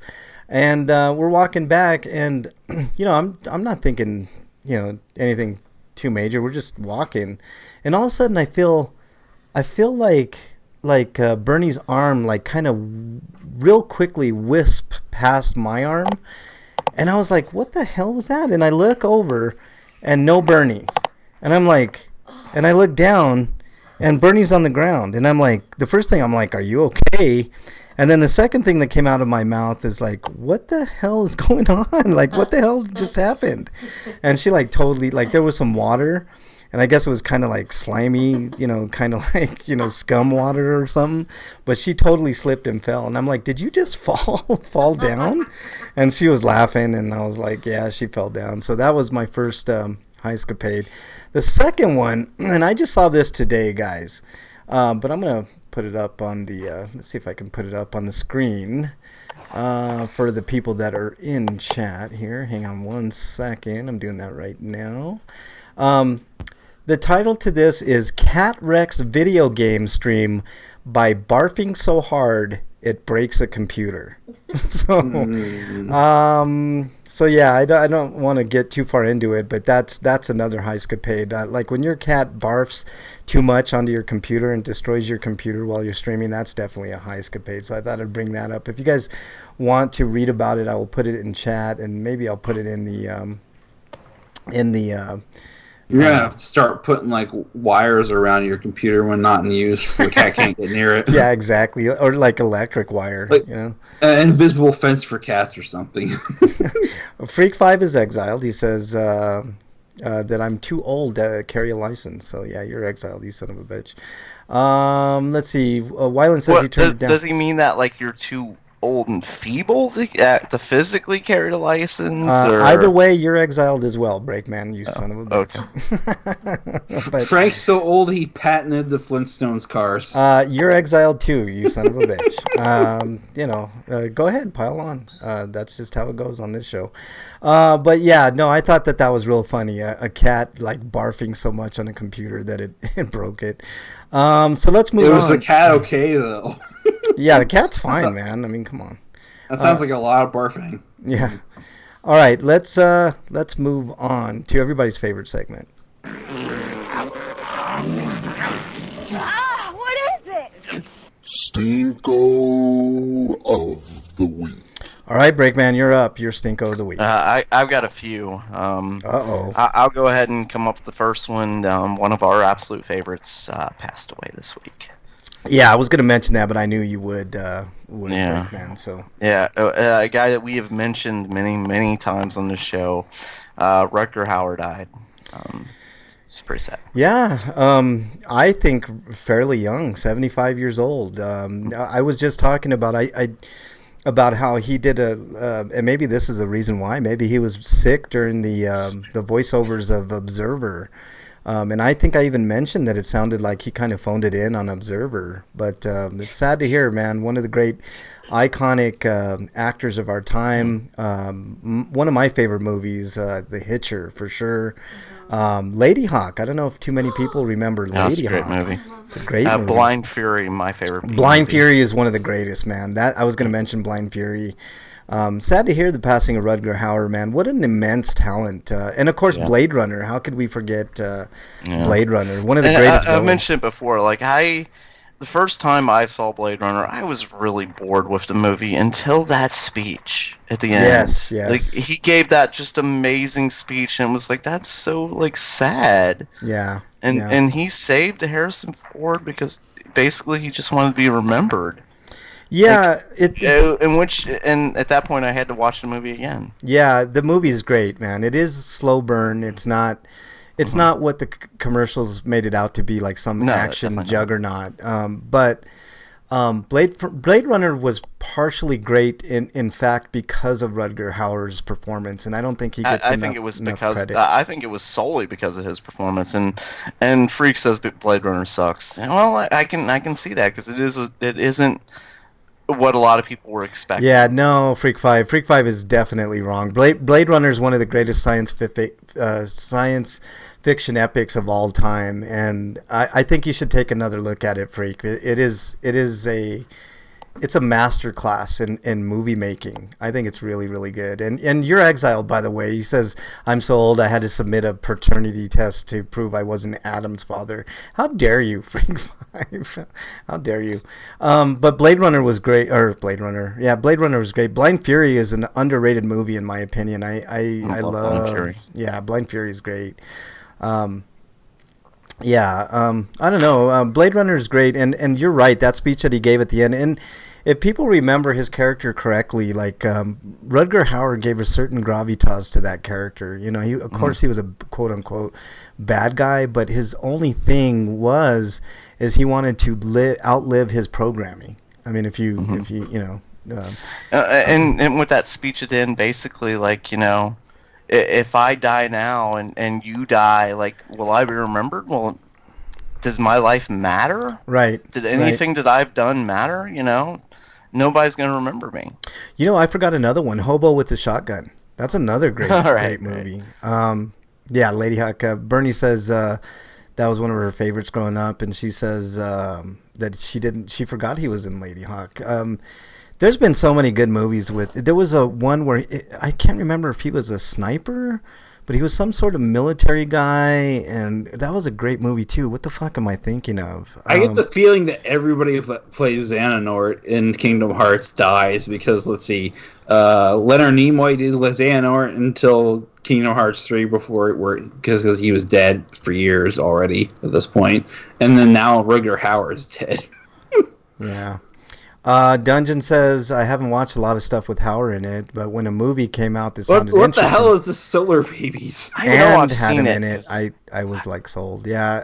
Almost anything. I know I've seen that movie because I remember that name, but I can't remember what the fuck it is. Yeah. Dungeon. There are a lot of fucking Rutger Hauer gems, man. I mean, absolute fucking gems.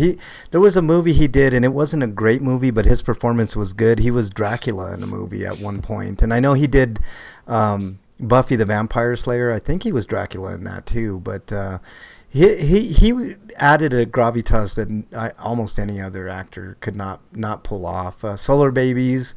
What else? There's been a bunch of shit. Okay, that one's about bringing the rain back to the planet. Okay, yeah, I remember that one now. Okay. Yeah. All right, what else you got, Break? It's a shame. What are you saying, Frank? What else you got for Stinkos? Okay, Stinkos. My next Stinko goes to the fucking dentist that Mrs. Breakman went to. Uh-oh. Who fucking cut into her gums like a fucking piece of shit. Oh boy. Yeah. So, yeah, fuck that piece of shit. He jammed Novocaine into her tongue too. Oh. Yeah, and she had to go to an urgent care dentist afterwards, and they're like, yeah, like, what the fuck? Like, he cut way too much of your gum out. Oh boy. Wow. I don't know what else to say about that. She's in a lot of pain right now, and we're all pissed. So.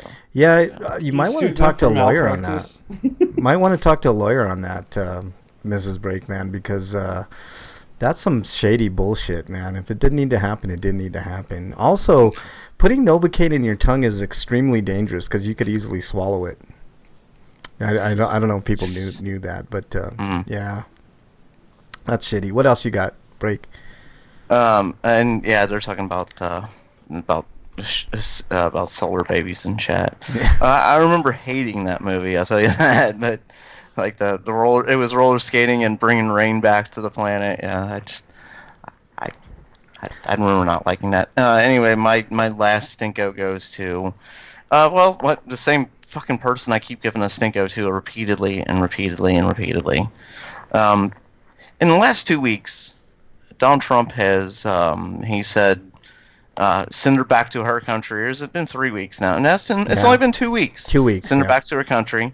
And this last week, he was seen flashing a racist symbol while talking about AOC. Yeah. Yeah. What more does Nancy Pelosi need? She's spineless, Brakeman. I think we've established She that. is literally the only person standing in his way, and she is doing nothing. Yeah. Yeah, it's time to vote her out. And today she said, I didn't put a clamp down on impeachment, saying, yes, you did. Yeah, she's been dancing around the issue for so long now. It's and she's saying like her whole strategy is we got to let these investigations go through like impeachment is only the beginning of a removing somebody from office process. Like investigations can keep going, but I just have a feeling if they're going to keep going the way she's working, he's going to be reelected. I don't think he's going to be reelected, especially if Bernie gets the nomination. I've seen polling, and he's even 10 points behind idiot Biden, man. He's not going to win re-election, I don't believe. But I mean, we thought last time he had no chance. Yeah. We've been through this before. I was the one saying, don't count him out, and and I know I said there's no way in hell he'd ever be elected. Yeah. But I honestly think I have a better feeling about this time around except if Biden gets the nomination. I see Trump soundly beating him. I see him beating Elizabeth Warren, like with no problem. I think Kamala Harris has a shot because she's a fighter. But I think because she's a woman, he just. Yeah. I don't know. I know what you're saying. I just don't know. And the fact that she's a black woman would not favor her in the election. That's true too. Just because of the racist element that's and not on. Only the sexism of being a woman like that, you'd also have to deal with racism. I honestly so hard. I honestly think the only one that beats Trump soundly, and I mean emphatically soundly, like in a landslide, every is Bernie poll Sanders. says so. Yeah, Bernie Sanders. I mean it's the clear choice, but it's just the DNC royally fucked him over last time, and I think they've already chosen Bernie. They've already chosen Biden. I think they have, but it's not going to work in their favor because every time Biden talks, he loses in the polls. And honestly, the way that he is his own worst enemy, isn't he? The way that the polls have been working, Brakeman, is there's so many candidates. I thought it was going to work against Bernie. I actually think it's going to work in favor of Bernie because these little guys like Hickenlooper and Bennett and all these other ones are cannibalizing not Bernie and not Warren. You can definitely see that in the polls, but they're cannibalizing the centrist like Biden, and I think a lot of people see Biden for what he is. Yeah, I agree, and he's tanking every time he talks. He tanks. He's a loser. He's a proven loser. He's lost every fucking election other than his what is it, the House or the Senate? I can't remember if he was a senator or rep, but other than that, every time he's went for president, he's lost emphatically, and this time is going to be no different. I mean, people. I said before, I joked before, I think Obama picked him as his vice president because people were like, well, shit, if we assassinate Obama, then we're fucking, like, the racists were like, fuck, we're stuck with Biden. Well, no, the reason that he picked Biden was to appease the centrists. That was the only reason. No, he sucks. like you said, it was a joke. Yeah, he sucks. Yeah. He's awful. I mean, his record is atrocious. He voted for the Iraq War. He voted for Trump's budgets. Or the military budgets. He is an awful fucking. He's centrist. like the one guy the racists hate a little bit more. Yeah. Well, the racists actually like. He's worked with than Biden. Better than Obama is what I meant. Yeah. Strom Thurmond. He eulogized Strom Thurmond. If that doesn't tell you anything about Biden, I don't know what is. Wyland says Andy Serkis in contention for Venom 2 directing job. That's interesting. All right, what else you got, Break? Has he ever directed anything? Yeah, actually, I think he has, if I'm not mistaken. I think he'd be and to just add to the Pelosi argument too, in the last like 3 weeks, she's approved of 2 of Obama's. Trump's. God damn it! Yes, thank you. Of Trump's fucking criminal activity plan. You know, when he's coming up with these, him and her together have blown up the budget because she's just saying, okay, yeah, she's awful. Our national debt has skyrocketed under Trump, and she just added to it by saying, okay. She needs to go. She really fucking needs to go. She is awful. She has more contentment battling her own fucking progressive Democrats. She does. She has more contempt for AOC than she does for Trump. Yep, absolutely. And Ilhan Omar and Rashida Tlaib and Ayanna Pressley, who I actually have a problem with. She voted for the BDS, voted no on the BDS bill, which is ridiculous. Her and Ro Khanna really, really disappointed me with that. But anyways, what else you got, Break? No, that's it. All right. Not enough. I mean, it is enough. But Eric, unfortunately, has another one. Eric, what's your stinko? My stinko is that capital punishments return thanks to William Barr. Yeah. Attorney General William Barr. I want to talk about that, Eric. Yeah, that was a total shock. It is a shock, and it's awful because of one factor alone, all right? And people know I'm super anti-capital punishment, anti-death penalty. And we've rolled back more than 50 years now. We're like 70 years rolled back now. I honestly think that the death penalty... We've said before, like, Trump is trying to make it 1950 again. Yeah. Well, if he's trying to make it 1950 again, he should raise taxes on corporations back to the 70% that they were. No, I'm talking about the 1950 we saw from television. Yeah.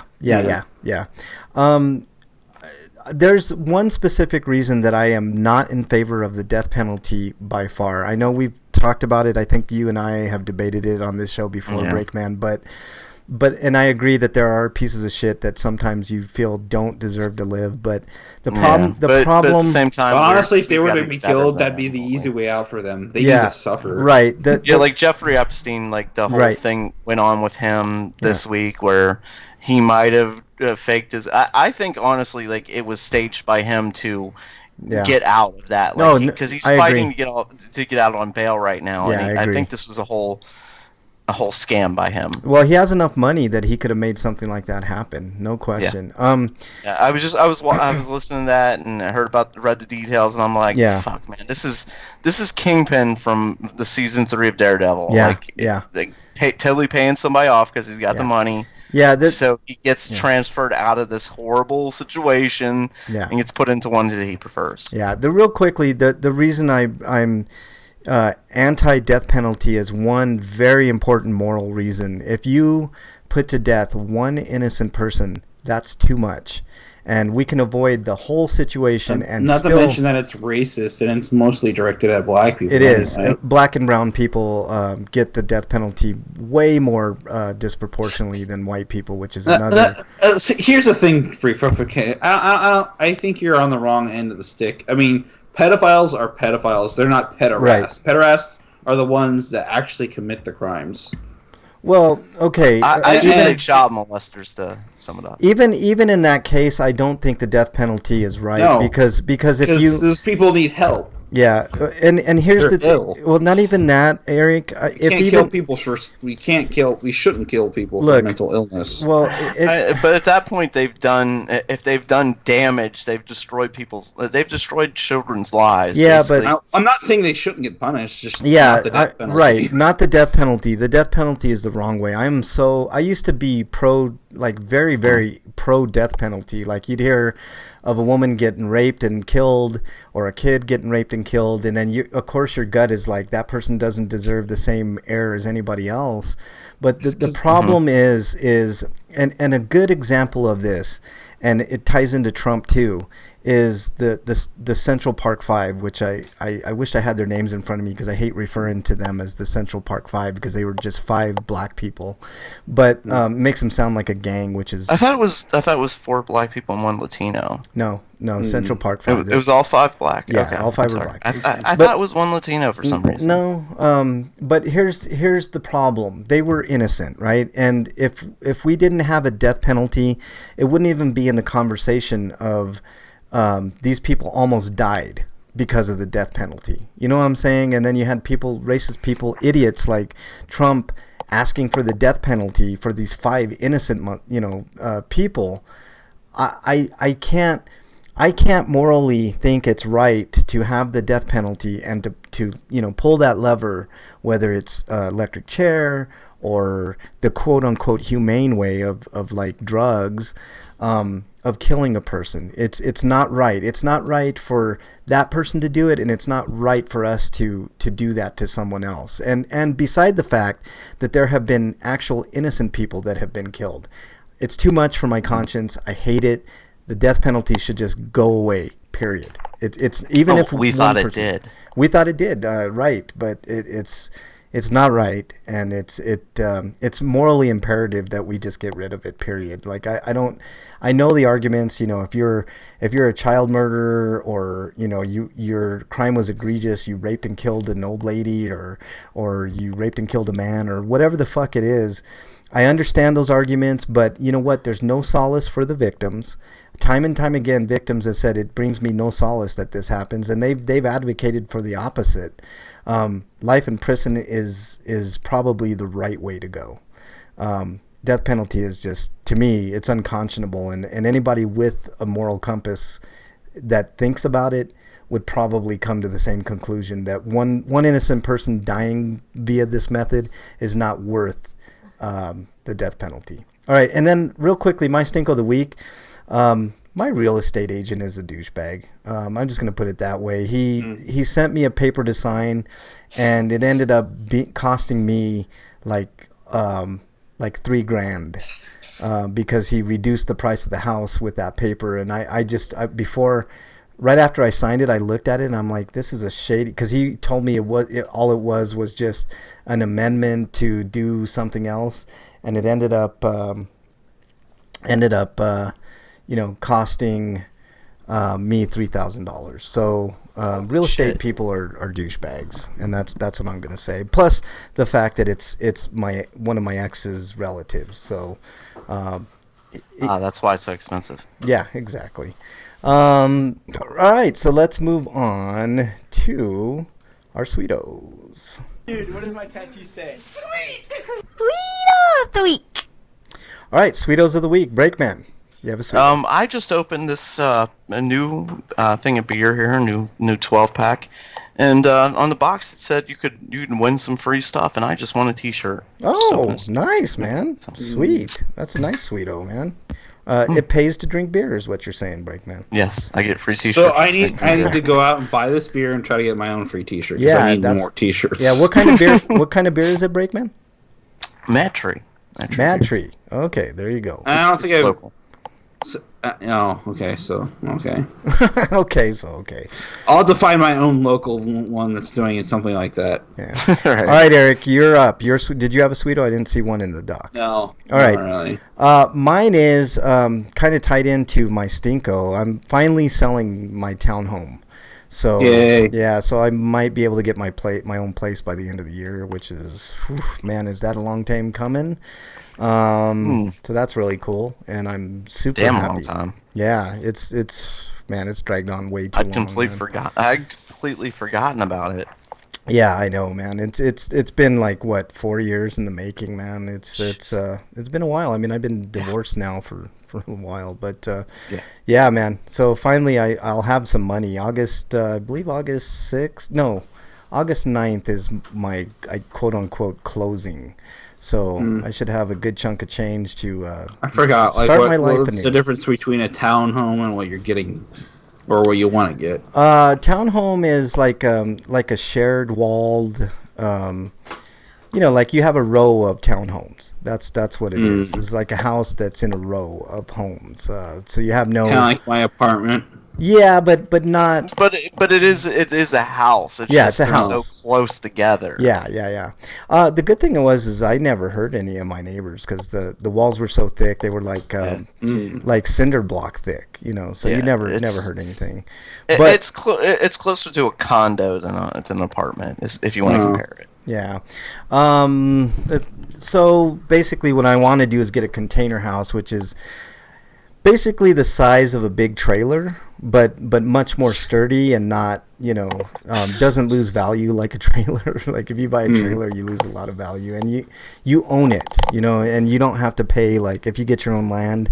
See, that's the thing. Like once I get my money, I'm gonna try to get my own land and put this container house on the land. So if all things go well, I'll be in a different place by the end of the year, which would be really, really fucking cool.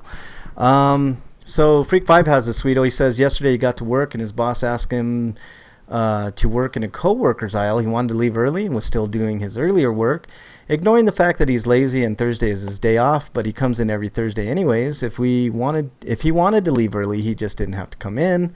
My sister hates this guy and is always bitching about him, so he got to leave early, and when I went to lunch, there were 2 king-size candy bars in his work mailbox saying thanks for helping him. So that's actually really cool, Freak Well, 5. which candy bars? I mean, it could have been depends. Mounds. Yeah. It could have been Almond Joy. I mean, that's not. I mean, Almond Joy is better than that's Mounds. like fuck you. Like Mounds is the worst. Almond Joy at Mounds least. are better than Almond Joy. No. Yeah, Mounds better. No. The almonds in the Almond Joy just taste terrible. No. I disagree. I think the Almond Joy is better than the Mounds, but I agree. That's like a fuck you. Or like Three Musketeers. Three Musketeers would be a fuck you. Fuck you. Yeah, give me a Mars candy bar instead. Yeah. No, Mars is good. Yeah. I always hated the goddamn Three Musketeers bars, man, because they were like plain, like just nougat. You don't get like nuts or anything in there. You bite into that, it's like pure. Oh, everything's like meh. Yeah. Reese's peanut. Oh, that's Ace's Freak 5. Reese's peanut butter cups. Yeah. Calling her Buttercup. Yeah, that's funny. Snickers are nice.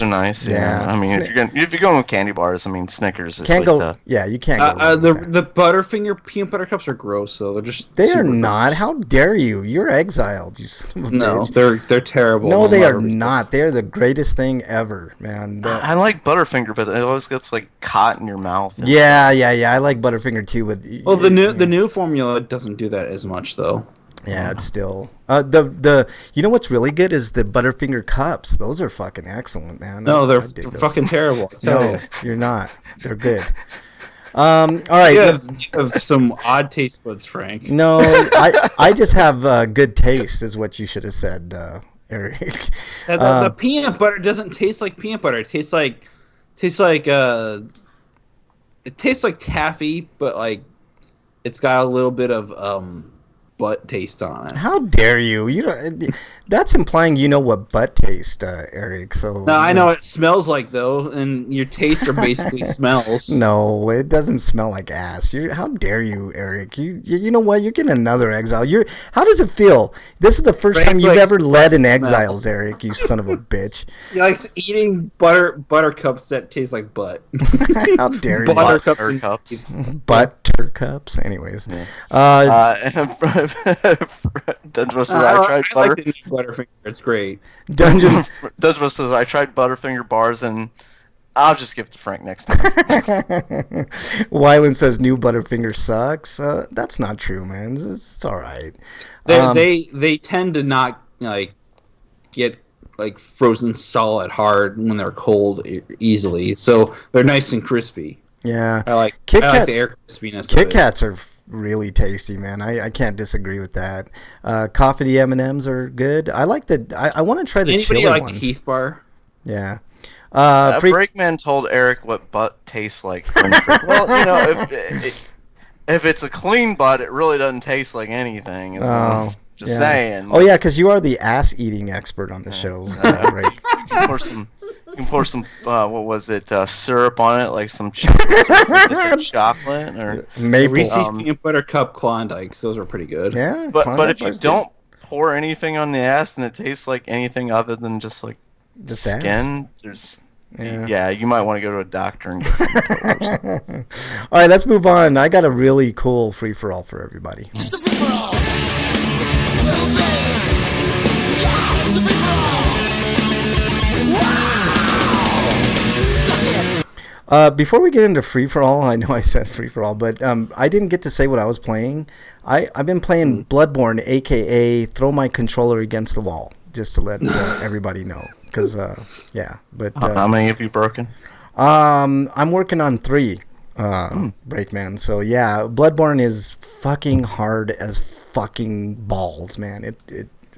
I don't know how long I'm gonna be playing Bloodborne. I got to the first section and I got killed like 6 times, and I'm like, fuck, I can't fucking do anything in this game. Like, what the? Wow. And then like, it sucks because like the characters all fucking respawn every time. Like, it's not like you can kill, a few of these goddamn side, NPC whatever deals, but it just fucking sucks, man. Bloodborne is a great game, and I love it, but I hate it at the same fucking time, man. It's just, but anyways, free for all, guys. Frank needs to watch me play, and he can pick up tips. How dare you? So I know how to play Bloodborne. It just fucking aggravates, man. And I'm really patient with that game too. It's just, All right, be sure to give Vicar a melody. Let me tell you how dare you, Dungeon. Let me tell you how you could cheese the 3 hunters in the Yagarl village. Yeah, I don't think I'll ever get that far, Eric. So, I can't even get past the first little goddamn section where you see all those villagers going up to the, stakes with the fire. Like, I can't do anything. The game actually gets easier from that on. Yeah, it's they make the beginning really hard for some reason. Yeah. Anyways, free for all, guys. This is what I have for you guys today. What are your favorite TV series of all time? Could be anime, could be live action, whatever. So I will start with you, Eric. What are your favorite TV series of all time? Favorite TV series of all time? I think we did this last week, but I already told you mine. No, we didn't do series. Well, we did anime or cartoons, but it's basically the same thing. I'll just say the same things I said. Dragon Ball Z, My Hero Academia, Gargoyles, and that's all I can really think of right now. Yeah. Okay. Solid choices for sure, Eric. What about you, Breakman? Some of your favorite series of all time? I know we're not going to have time to go through, like, all of them. Yeah, but some of my favorite shows are cartoons because I don't watch a lot of live action stuff. Yeah. All right, Breakman, you're up? Breakman? Did we lose Breakman? We lose him. Yeah. I'm wondering. Maybe he's muted. Muted. All right. Some of mine. Obviously, Breaking Bad is one of my favorites of all time. Breaking Bad's an all-time great show. It has one of the best endings of all time. I know people like to bring up The Sopranos, and that's obviously a great show. But as far as like best endings, I loved ending the Burn Notice. I thought that. Frick, I have a question. Who's better at Bloodborne, you or DSP? Playing the game or throwing the controller? Either. I'm gonna go on record as saying I'm probably gonna be. I haven't played I played Bloodborne, like when it first came out, and I did fairly okay. But now is like, oof. Bernie is Exiled, by the way. She says one of my favorites is The Walking Dead. That's absolutely not true. It sucks. I hate that show, and it could die in a fire for as much as I love that show. I gotta say, Fear the Walking Dead's a fucking all over the place show. Sometimes it's good. Sometimes it's like, what the fuck is going on? That's how I feel about The Walking Dead, and this season's been ass.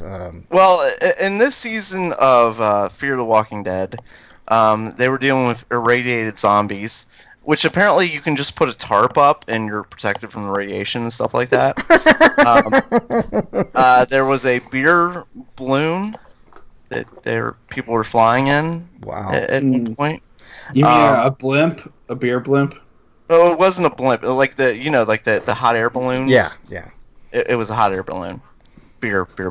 Oh wow! MXT showed up. Oh wow, MXT is in chat. What is up, MXT? Let me see. They built a plane. Yeah. This is just like, what the fuck? Like, how? Wait, they can build planes? Stuff like that. Yeah, just Fear the Walking Dead's out of there. Crazy. Yeah. Oh, and there's trick shooting. MXT. What's your favorite TV show of all time? Cycle Motion is in chat. Welcome, Cycle Motion. V and K is in chat, and Virgo Pros is in chat. So welcome on in, gents or ladies. I don't know exactly who or what your gender is. So yeah, MXT is in chat, and we definitely know her gender. I mean his gender. He says, despite Bernie Sanders' attempts to kill me. I knew it. Yeah, exactly.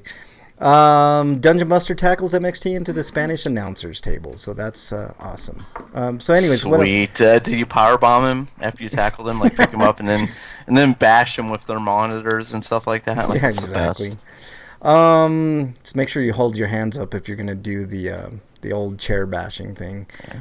I've got a lot of favorite TV shows of all time. Like Freak's like, I'm not sure my favorite TV show of all time. He said Power Rangers, but like which Power Rangers? yeah. Like I, if I had to only watch one show for the rest of my life, it'd probably be South Park. Yeah, South Park's a great show, man, for sure. I would definitely put that on my top 10 list for sure. I mentioned Breaking Bad. Breaking Bad's an all-time great. The Shield. The Shield is a great fucking show. Ended pretty good. Very satisfying ending if you ask me to that show. Yeah. I would say Game of Thrones, but the last season really fucked it up, man. The second everybody hates the last season. Yeah. Beavis and Butthead, Aqua Teen Hunger Force. Those were great shows. I love those. From Freak. Aqua Teen just kept getting weirder and weirder. It really jumped the shark after the movie. Yeah, Beavis and Butthead's in my top 10 for sure. I do love Beavis and Butthead. I like Ren and Stimpy too. I don't know if you guys like Ren and Stimpy all that much, but that's a great show. I think Mrs. Breakman likes Ren and Stimpy. I hate the creator of the show, but the show was good sometimes. Yeah, the show's fun, but I agree with you, the creator. Crick for Lucy. But anyways, Mrs. Breakman has them all on DVD. Ren and Stimpy. Yeah, that's good. MXT says Beavis and Butthead are his role models. That definitely shows MXT for sure. And Flux Dungeon said that was a great show. That was a weird cartoon. Yeah, it was good, man. It was really, really good, man. The company responsible for that one did like this like medieval show. Yeah. Did anybody watch that? I forget what it was called. It was on MTV as well. I don't remember. Reno 911. No, it wasn't MTV. It was on Cartoon Network, actually. Yeah, Dungeon brings up a good one. HBO Spawn. That was a great. Yeah, that was great. That probably was my second favorite animated show of all time. My first being like it's kind of a toss up between Serial Experiments Lane and Boogie Pop Phantom. Man, those are really. I have good ones. Lane, but I haven't watched it yet. Oh man, Lane is good. Serial Experiments Lane is really good, but I think I'd give the edge to Boogie Pop Phantom. Man, Boogie Pop. I still need to watch the rest of that. Oh, have you seen Boogie Pop? I only saw the first disc of that show. Yeah, Boogie Pop Phantom's a great one. I kind of like, as far as anime goes, High School of the Dead I thought was pretty fucking good. Attack on Titan's really good. If you like pure Lewd Fest, yeah, I guess. It was fine. I mean, I think that show's better than fucking Walking Dead, to be honest with you. Freak 5 brings up a good one. Big Mouth's a good one. MXT says Dragon Ball, yeah. Gundam's a good one. Which? Yeah, the original. Yeah, probably the original. What else is good? He's priming all of them just to be an ass. Yeah. I mean, I meant just to be MXT. Yeah. I really like Seinfeld. Seinfeld's good to me. That was a good show. I love those like '90s comedy shows like Home Improvement and Shit. There were a bunch of them. Friends was a good one. I think it's a shame hated that Friends. we never got Gundam Double Zeta on Toonami. It's like, Yeah. you robbed us. Yeah. Married with Children. Thank it's you. all That's one of the ones I was trying Bandai to think of. ABC's fault, because Bandai ABC folded, and then the company that took over it never got in contacts with Toonami to put it back on. Married with Children was okay, like the first couple of seasons, but to me it kind of fatigue at like after. That Married with Children is the only show I'd ever seen that jumped the shark multiple times. Yeah, but it's just more the same, you know. To me, it was. I love Married with Children. I watched it from beginning to end. Like even the horrible 7th season when they had a kid named Seven. Yeah. We pretend that season didn't happen, basically. The season with the boy that they. Yes. Yeah. Named Seven. I still need to watch Nadia. That's on Crunchyroll, I think. And You know, Mrs. another. Breakman brought up the far inferior poor family of Roseanne. Yeah, I didn't like Roseanne. Roseanne, I liked Roseanne. It had its moments. Like Dan was fantastic. Like he was Roseanne Barr's political opinion aside, you mean? Yeah. Dungeon says Mysterious Cities of Gold was fantastic. I could see that. Daria Freak 5 says I liked what else did I like, man? There's so many good ones, man. But I mentioned The Shield. The Shield's a great fucking show, especially if you like dirty cop drama type shit. That's a great show. Curse of the Golden Monkey. Is that what the show was called? I don't know.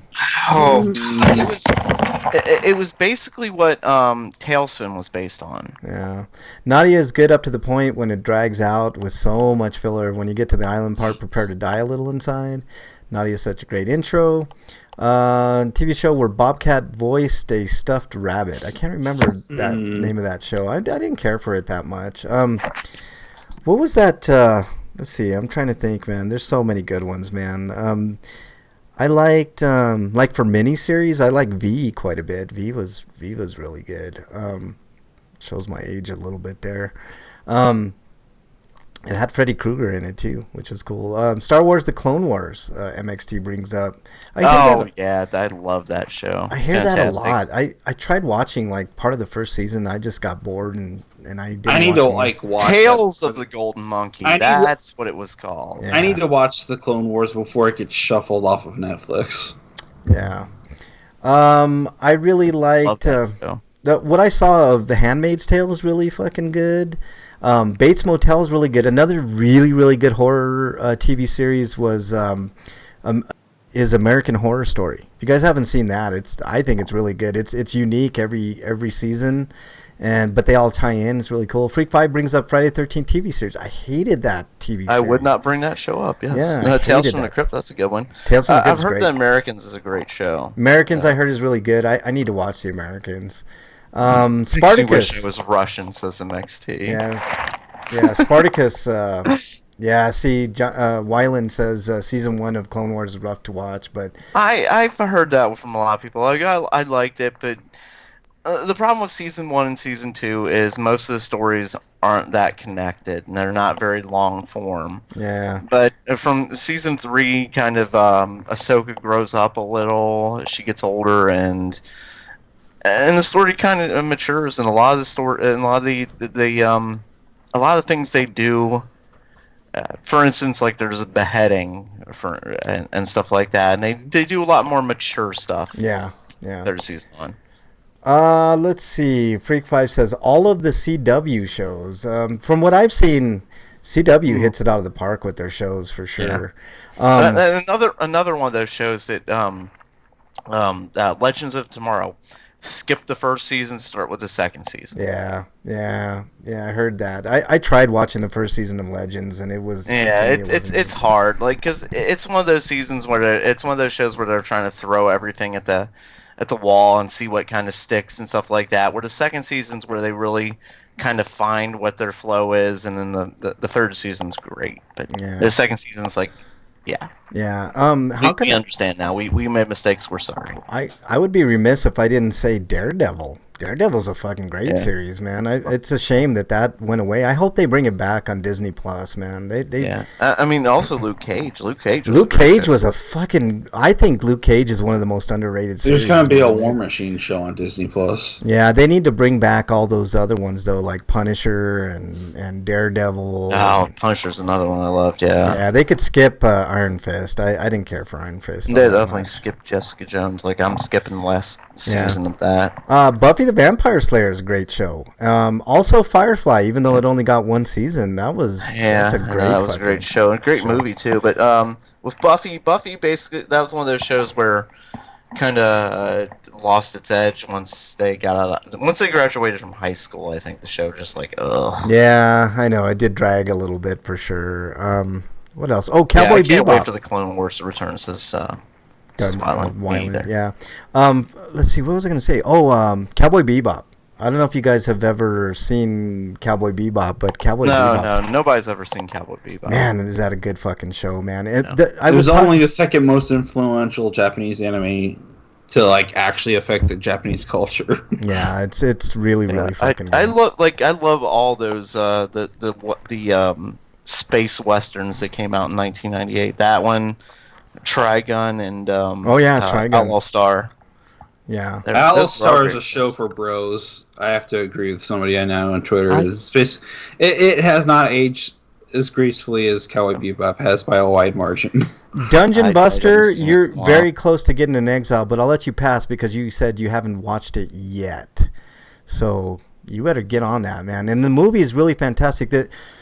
The only problem I had with the movie is the movie took way more of a darker turn, man. The movie's dark, man. I don't know. There were some dark episodes of the show, like like that serial killer episode. Yeah. That was really dark. Yeah, but the movie is like, to me, the movie's kind of jarring, man. It doesn't have any of that like, kind of like Firefly charm. You know what I'm saying? Like it's not like that one episode where where everybody did shrooms. Yeah, exactly. They unknowingly were doing like what do you call those?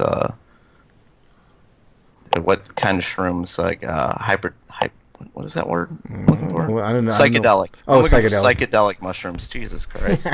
Free Pie says Unhappily Ever After was the show he was thinking of with Bobcat as the stuff. Didn't that have Nikki Cox in it, man? I met Nikki Cox. She's definitely a hottie. Lucifer. Freak Five brings up. I haven't seen Lucifer. I heard it's really good, man. Netflix, I think, picked up Lucifer. People say that Good Omens is good too.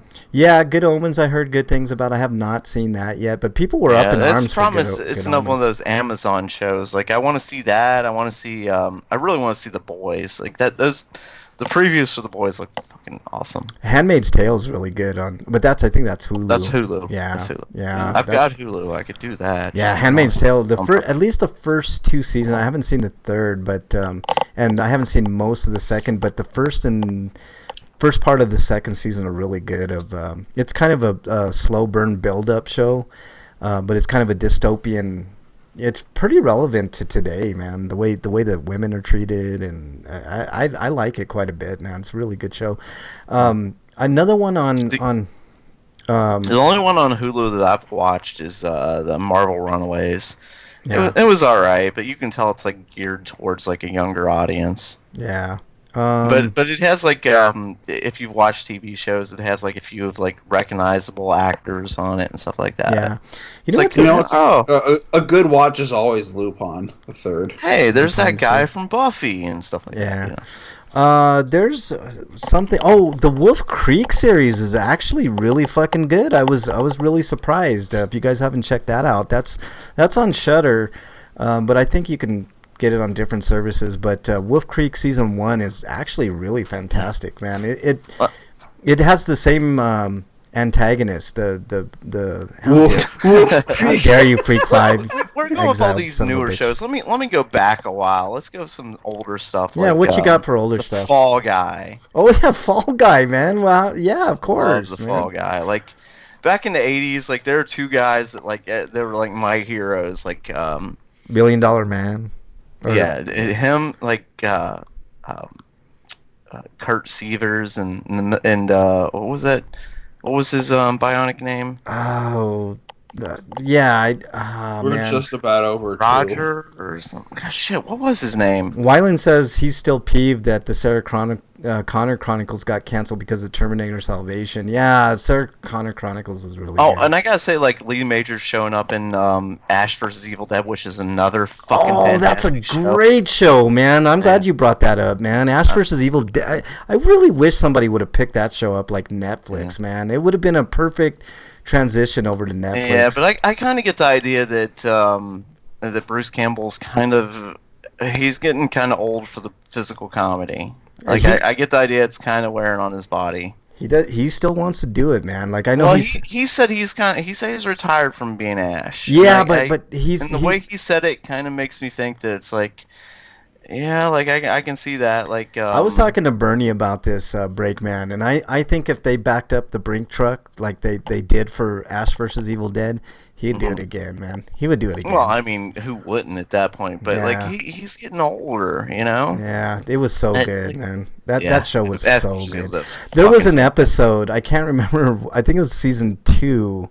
Where I can't believe they went there, man, with the bathroom scene. I think you know what I'm talking about, Break. There were a lot of scenes where I couldn't believe they went there. There was I think it was in the 3rd season where he was in a sperm bank. That was a great one, man. I was like, wow. That's a great show, man. Ash vs. Evil Dead was a ton of fun. I actually think they could do a spin-off with just Pablo and what I can't remember what the woman's name was. Kelly, yeah, I think they could do a spin-off. They were fantastic. They were great, man. And they added a daughter. What was his daughter's name? Yeah, they brought his daughter into it, which I thought was really interesting. They did a lot of good stuff with that show, man. That was a great show. Bates Motel, I don't know if I mentioned that. That was like the Psycho thing. Yeah, I watched I think an episode of it, and I was kind of bored with it. No, man, it's really good. Dude. That show just gets better and better, man. I didn't watch the last season. But the first 3, I think maybe 4 seasons was really, really good, man. Really, really good. Let me see. I'm trying to think of like older shows. How about the A-Team? Oh, that's a good show. Yeah. A-Team and Knight Rider. Knight Rider, of course. Like these shows that were like wrapped around like the awesome vehicles and stuff. Like the A-Team has their van, and Airwolf obviously had the Airwolf and Airwolf, of course, man. And of course, Kit. Who didn't love Kit? Of course, man. Kit was awesome. Oh, you mentioned one Greatest American Hero. How could you? Oh fuck! I love Greatest American Hero. How could you go wrong with that, man? It had one of the greatest fucking. It had a great theme song, and then Airwolf. Is that how I pronounce it? Oof. Yeah. So but like it had a great theme song, and it was such a great theme song that they released a single of it, and they added an extra verse to it on the radio. Yeah. The extra verse sucked, by the way. Yeah.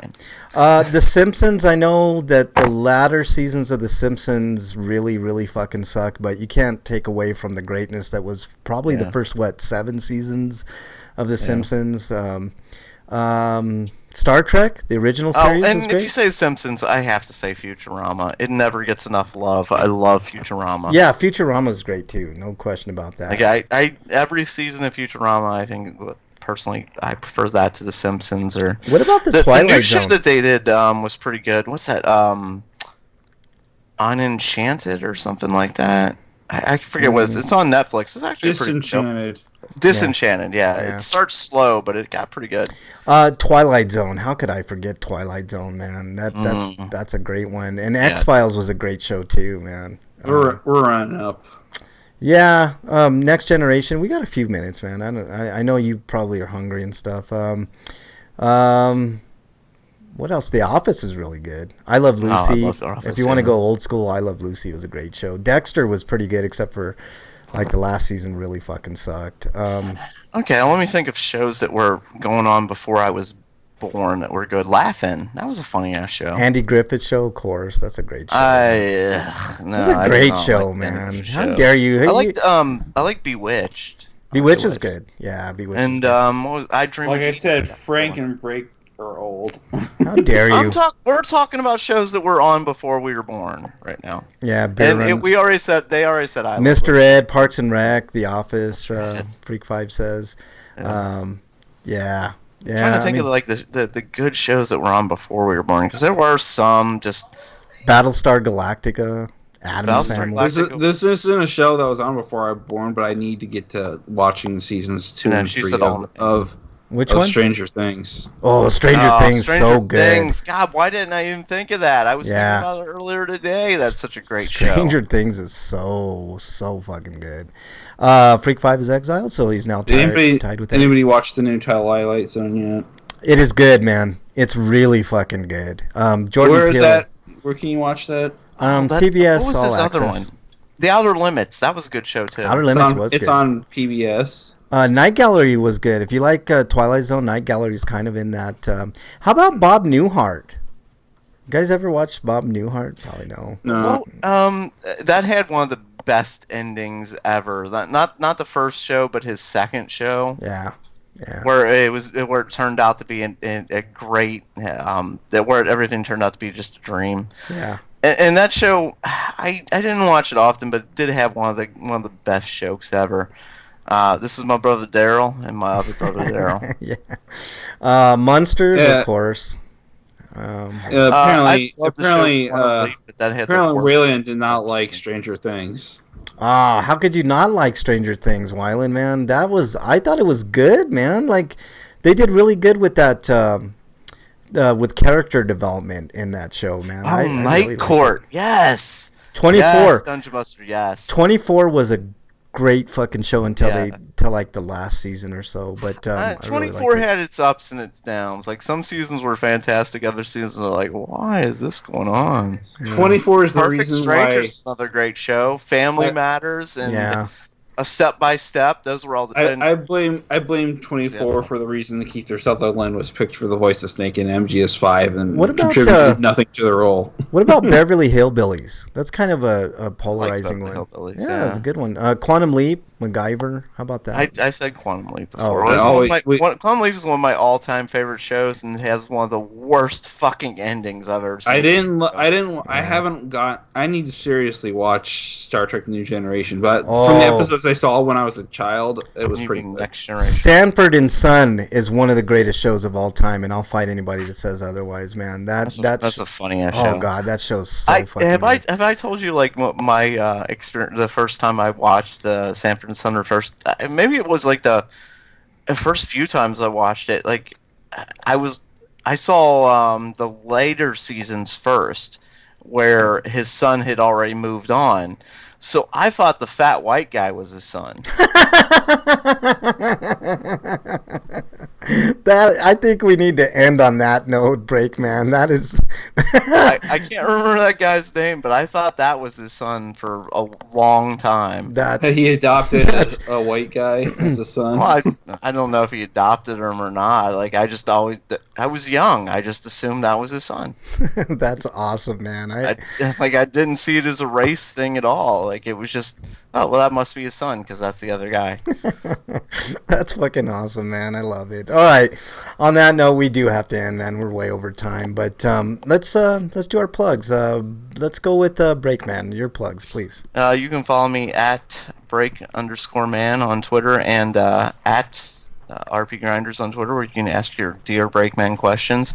He brings up, Dungeon brings up Deep Space Nine and Babylon 5. Yeah, those are good ones, man. He said that was great, but I never really watched Babylon 5. Yeah, Babylon 5 was pretty good, man. I agree with that. What about Doctor Who? I never got into Doctor Who. Doctor Who's good, man. You need to watch it. The old and the new is really good, man. Yeah, like, where should I start, though, and where can I find any of them? Start with the first, man. The first season. Like, the very first season is good. Good stuff, man. It's like the black and white ones? Yeah.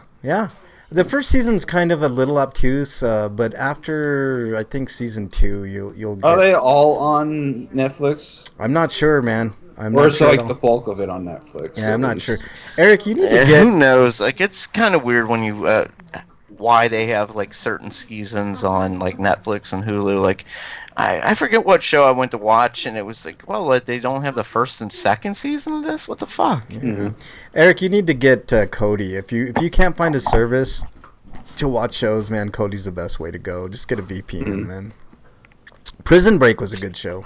Oh, I love Prison Break. Yeah, Yeah. there's actually a video game too. Yeah. I bought the game, and game isn't good at all. Jefferson's is a good show too. Man. Oh, Sliders! I love Yeah, that Sliders show. was pretty good, man. Tales from the Dark Side. That's another great one, man. Tales from the Dark Side. Incredible Hulk. I always go to bat for Incredible Hulk, man. I know, but like that last movie, like they killed him by dropping him out of a plane. Yeah. Just like it was like that. Speaking How? of How worst is that things happening? and worst endings ever. Yeah, like the him dying from falling out of a plane, one of the worst endings in TV show history. Yeah. You like made him weaker than the MCU Hulk.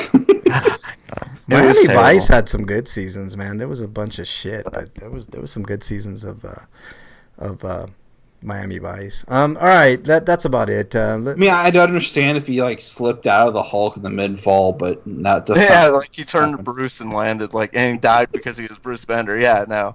Tom Baker was a good Doctor Who dungeon. He question. like landed as the Hulk and then he turned back into Bruce Banner, or I'm sorry, David Banner. Yeah, in the David TV Banner. show. I know Because apparently at the time they thought Bruce. Bruce Wayne. No, they were thinking at the time that show came out. The people who were in charge thought Bruce was too gay of a name. Yeah, yeah. So stupid. homophobic reasons. Yeah, yeah, exactly. Homophobia was the exact reason why his name was changed. Yeah.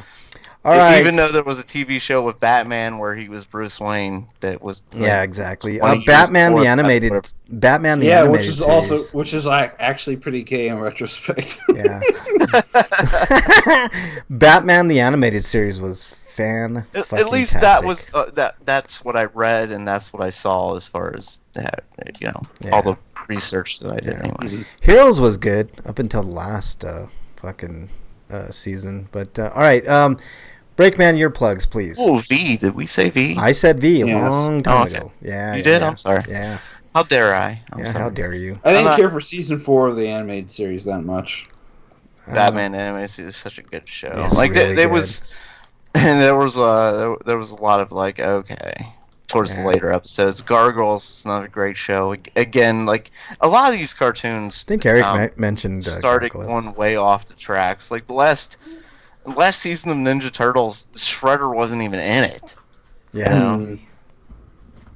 Okay. Stuff like Yeah. In Living Color was a great show, man. I love In Living Color. All right. The CG Turtles show also did that with season 5 though. But Yeah, season 5 kind of just was yeah. a bunch of short stories. Wyland Yeah, says- it was. They didn't even call it like the same show. They gave it a new name. Yeah. Even. Wyland says his middle name was Bruce, though, which is odd. Yeah, it was odd, man. All David right. Bruce Banner. Yeah, exactly.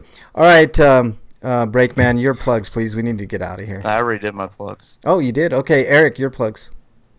You can find reviews I've written at sites like totallygn.com. I've got 2 reviews up there of Soul Seraph, which is not a good game, and the other one would be hold on, I'm loading it up right now. Agalos, that's right.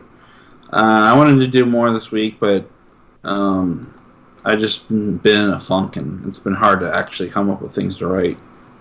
Yeah. And or find time because I've usually been tired or something or running around. Yeah. But I'll get more stuff to done this weekend after my stupid 8-hour workday tomorrow. Yeah, that sucks, man. All right, what else you got, Eric? But if you like what I wrote and you want to support me, even as little as $1 would help. You can go to my Patreon, Eric Kelly, or at my Twitter account. The link to my Patreon's there at EricRPG. And that's it. All right. You can follow me on Twitter at Frank Branches. I did. Yeah. We're talking about G.I. Joe Resolute. You can watch that on Tubi, so that's for free. There you go.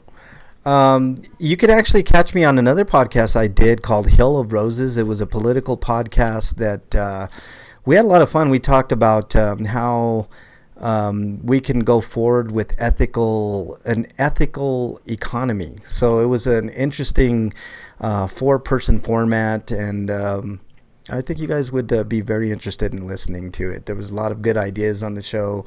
Not a ton of disagreement, but I think you guys would like it, man. If you like what I say about politics on this show and you want just more of that, make sure you check that out. Hill of Roses, and you can follow them at Hill of Roses on Twitter.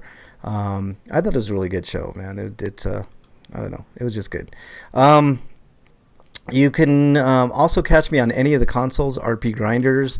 What else? I think that's about it to this week. Oh, thank everybody in chat. Who all was in chat? I know MXT was in there. Virgo Pros was in there. VNK. Dungeon was in there. Good friend Dungeon. I know Freak 5 was in there. Lurks. Wyland was in there. Cycle Motion. Slagar, I know, was in there as well. And Commander Root. And there, if I missed anybody, I apologize. And also a very special thank you to all the archive listeners on Twitch, YouTube, and everywhere else you can listen to us, Stitcher and Podbean, stuff like that. If you want to join us live, we're live every Friday 7 Eastern time on YouTube and Twitch, twitch.tv/RPGrinders, or just search RPGrinders on either platform. And I will read your comments, etc. Most everybody goes on to the Twitch chat, although I do have the YouTube chat up as well when we do the show live. Anything else, gentlemen? You can, I mean, if you want to play on like Xbox, and my name's Breakman on there. Add Breakman on the Xbox, man. Okay, and that's about it. Thanks everybody so much. Stay safe this weekend. We want to see you all back here next weekend. Until then, we're out.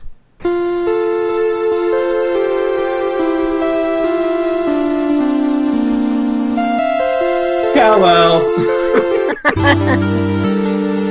Oh, I gotta get to it. I don't know if I can reach it. I'll try. I'm going for it. Oh, he got it in at the buzzard. Breakman with the cowbell. All right, everybody in chat, thank you all so much. Really appreciate it. I hope you liked the long format this week. I know we went a little bit over, but we had fun talking about old shows and new shows and all kinds of shit. So thank you guys so much. Really appreciate it, everybody in chat. Join us next week. Tell your friends. If they have nothing to do on a Friday night like us, losers, then, make sure you tell them, and we'd love to have them in chat. Thank you so much. Everybody in chat, thank you guys. Appreciate it.